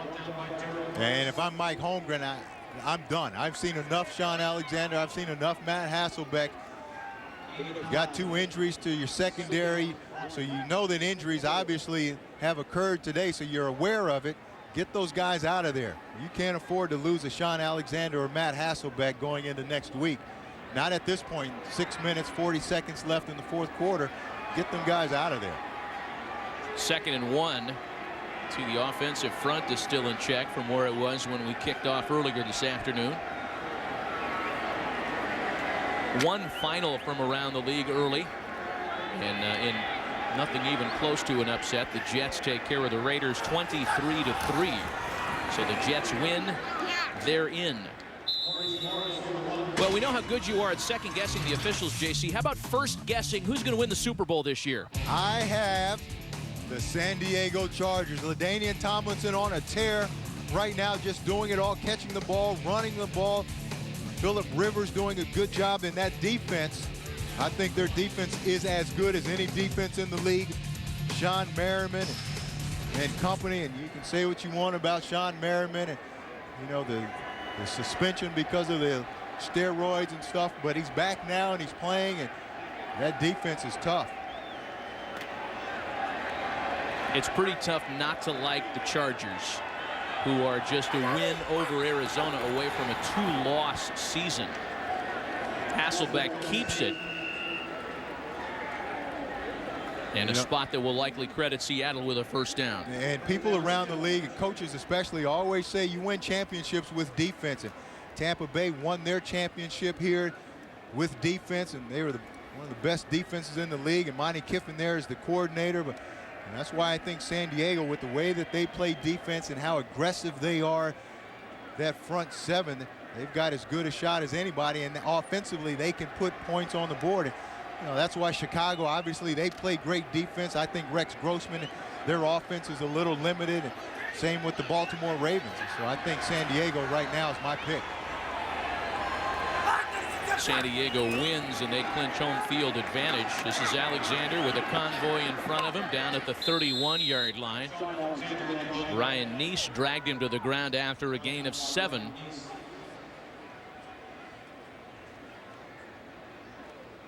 Clock ticking inside of 4.5 minutes. Alexander's got 27 carries today. I think that's more than enough as we see him jog off to the sideline. And like I said, man, if I'm a Seahawk fan, I'm concerned right now. Just keep him on the sideline. Somebody needs to run over there and grab his shoulder pads and hide him from him, grab his helmet or something so that he can't go back in the game. Maurice Morris takes over at tailback now. Will Heller in front of him in the backfield for Seattle. And with Heller throwing the lead block, this is Morris tackled for a loss. Flag on the play.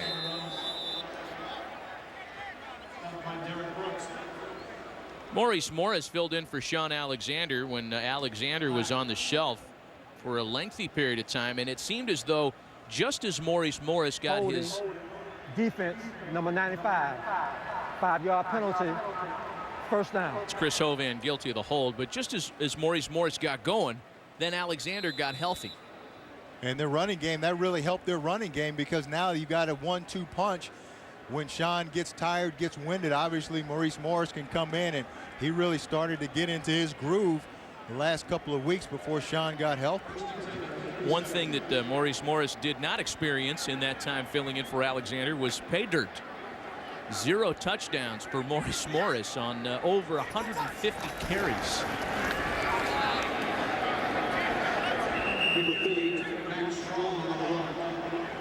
Well, we knew at the start of week 17 here that both teams were looking to different endpoints. Seattle not quite sure where their endpoint's going to be this year. They're going to the playoffs. They're going to host a game at home next weekend.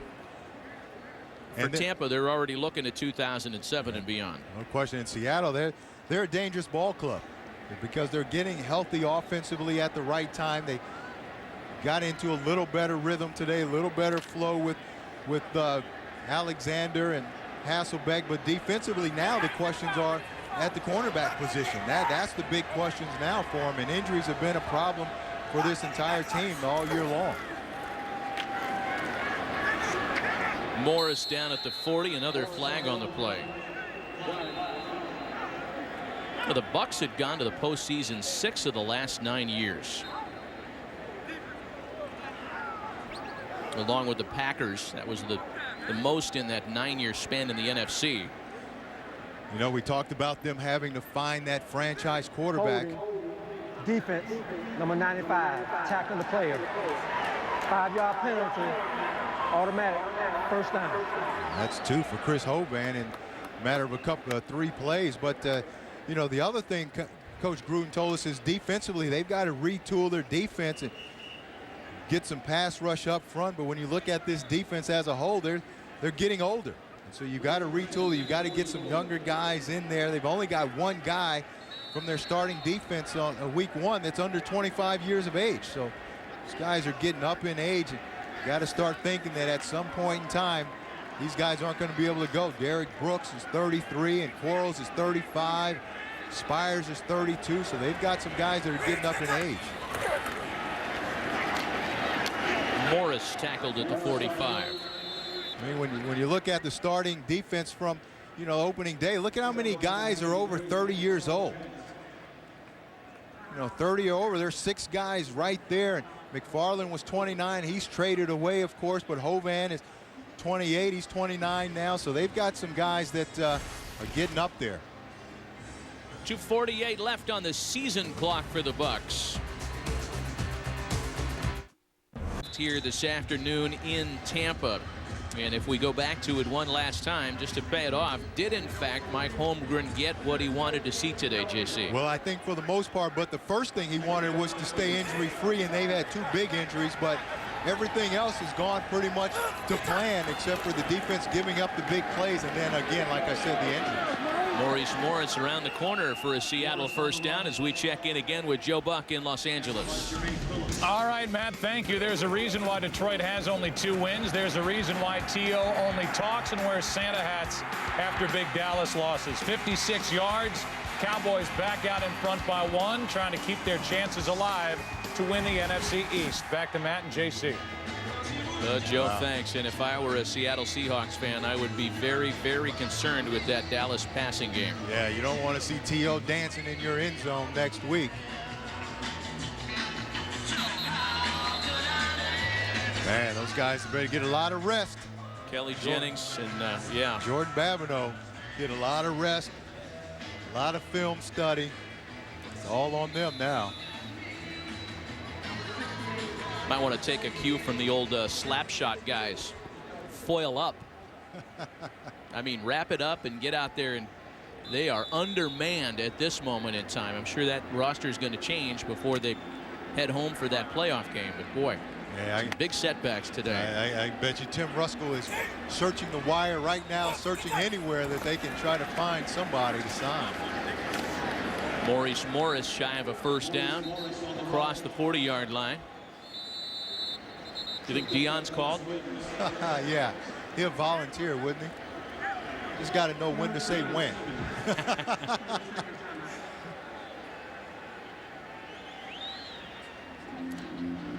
Well, there's Mr. Ruskell, and in fact, it's I'm sure that the cell phone is near the PDA and all the other gear.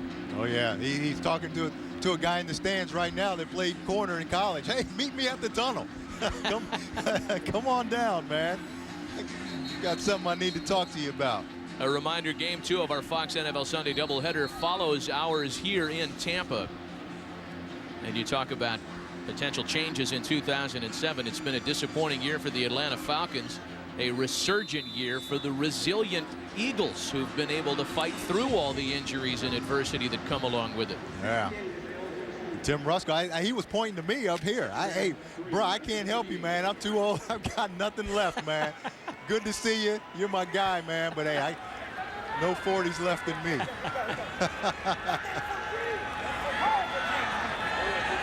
Second and 3, as it looks like Matt Hasselbeck will quarterback the remainder of this one. And that's going to be Maurice Morris shy of a first down. But Matt Hasselbeck continues great success on the road.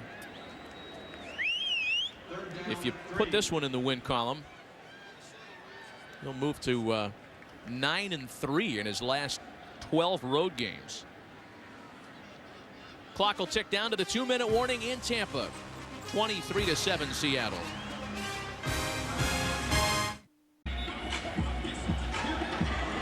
Two minutes left here in Tampa Bay this afternoon. Seattle with a comfortable 23-7 lead. Your game summary, Matt Hasselbeck with a fine tune-up here prior to a postseason run. 17 for 28 with 216 yards and a touchdown pass.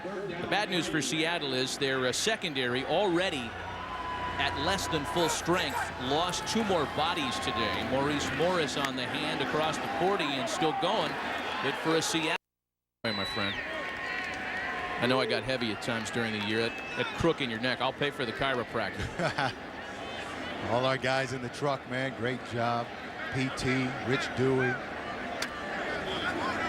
Appreciate it all, you guys. Grinding away, absolutely.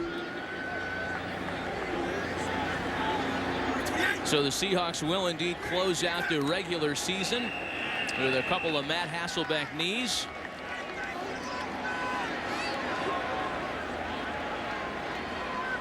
And again, outside of the injuries, a job accomplished by Seattle on the road. They did not want to get into the postseason limping in with a 4-game losing streak. Not a very good precedent for teams getting into the postseason with 2, 3, 4 consecutive losses. Right. And this win, it always helps give you a little more confidence, a little momentum going into the playoffs. And like I said, they're getting healthy offensively at the right time. Now the question marks obviously on defense, that cornerback position.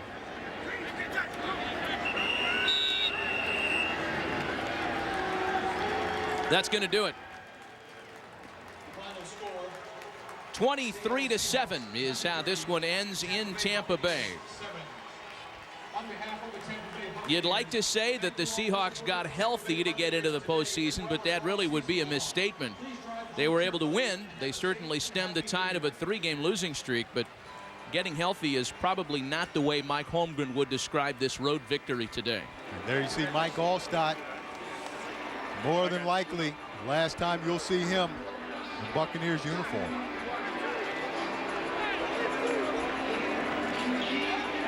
The Tampa Bay Bucs all-time touchdown leader will ride off into the sunset. Jeremy Stevens and the rest of the Seattle Seahawks, DJ Hackett and company, will keep their eyes focused on the postseason. In fact, Dallas is still going with just over 4 minutes left on the game clock. Detroit has taken a 36-31 lead in Irving. John Kitna in the midst of a huge afternoon in Dallas.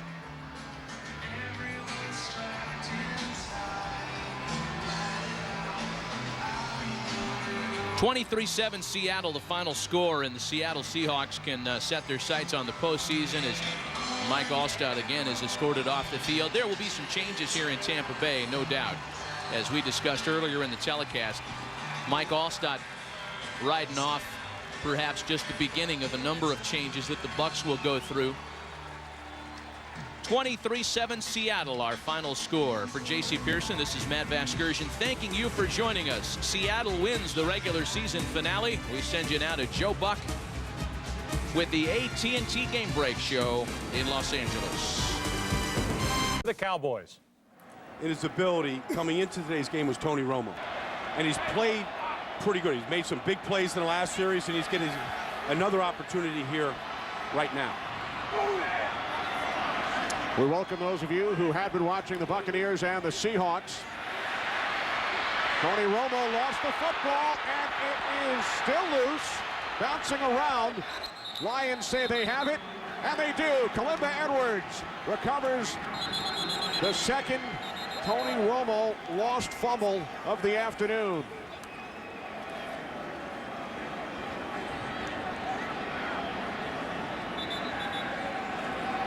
Well, we've seen this. This is the third time today we've seen the ball knocked out of Romo's hands. And again, I mean, you have to look at his hand now if there's something wrong, because he wasn't hit on that play. For the second fumble in a row by him, the ball just came right out of the hand, wasn't hit. The fourth Cowboys turnover with just over 4 minutes remaining in the fourth quarter, with the 2-13 Detroit Lions leading by 5.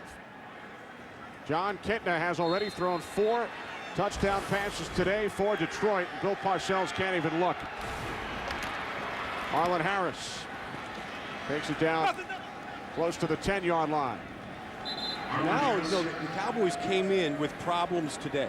I mean, obviously, third down defense hasn't been improved. That's been a mess. But now the one guy that looked like he had confidence, you got to really question. And can Romo stop the mistakes here going into the postseason? Our game summary: Kitna over 300 yards in the air, ties his career high with 4 touchdowns. Both teams have 200-yard receivers. Roy Williams and Mike Furry for the Lions, Terrell Owens and Kerry Glenn on the Cowboys side. Oh, a bad day of running the football for the Cowboys. Bad job of converting third downs. 2nd and 8, the toss to Marlon Harris. Inside the 10, took a heavy hit from Roy Williams after a gain of 2. So with 3:15 remaining, Lions winding the clock down. They lead by 5, looking to send the Cowboys to the playoffs, having lost 3 consecutive home games. Well, you know, you can look at this situation here. Cowboys down 5. They've got to hold the Lions to a field goal, make it a 1-possession game. Touchdown, 2-point conversion, can still tie. A 30-second timeout. The game clock operator. Because the Lions went for 2 following their last touchdown and were unsuccessful. Lions have had terrific field position today.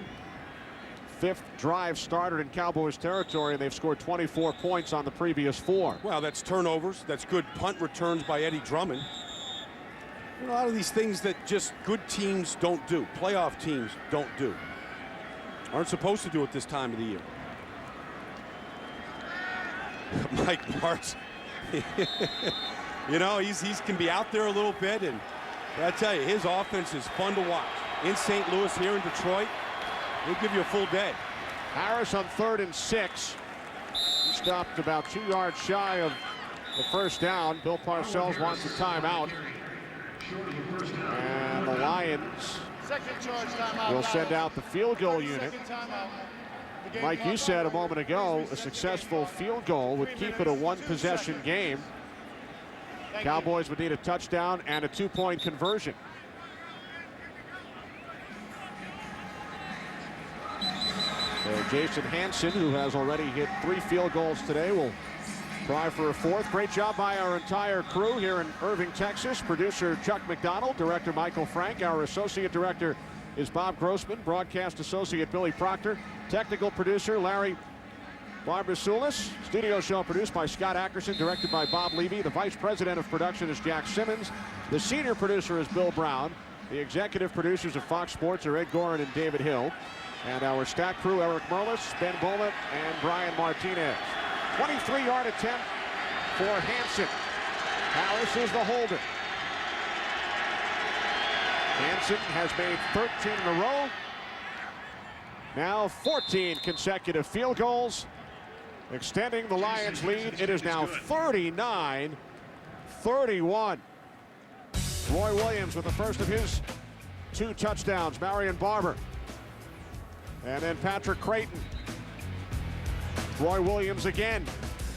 Terrence Newman, 56-yard punt return. Mike Furry wide open in the end zone.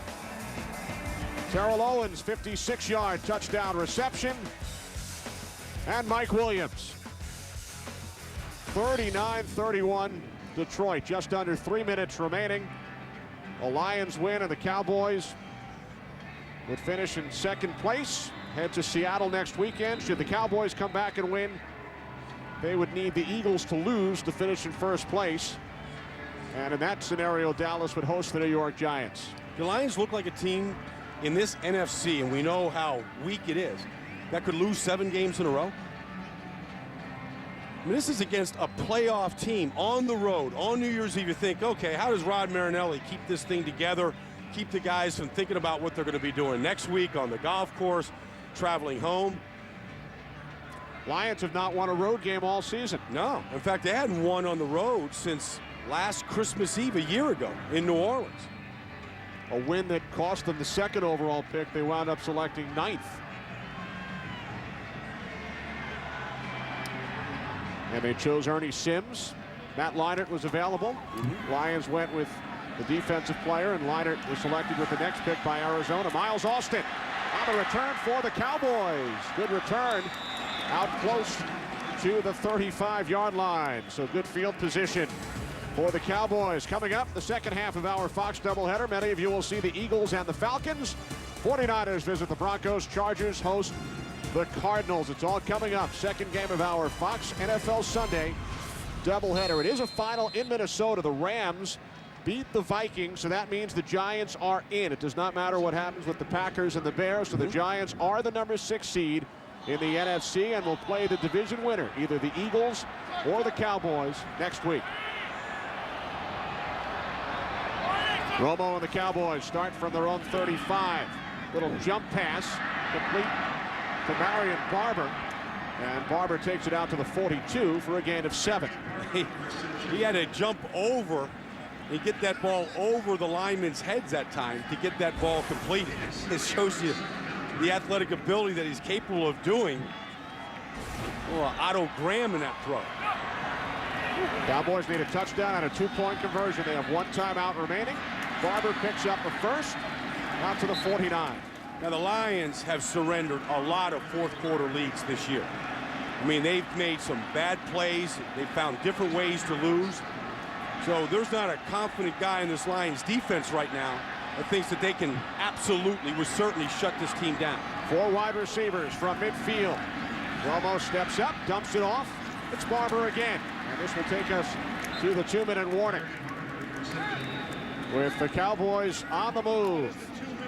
They trail the Lions by 8.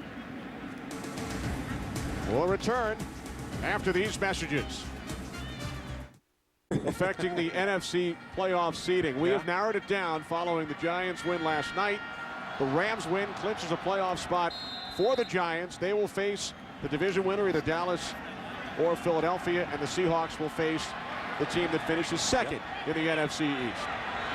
1 playoff spot left in the AFC, and Denver can clinch it with the win against San Francisco. New York Jets clinched the playoff spot with their victory over Oakland. Terrell Owens, his 6th catch, down to the 36-yard line. Good looking drive, but the Cowboys have to keep moving and they can't make any mistakes. Romo looks good in this type of situation. Marion Barber looking to get out of bounds.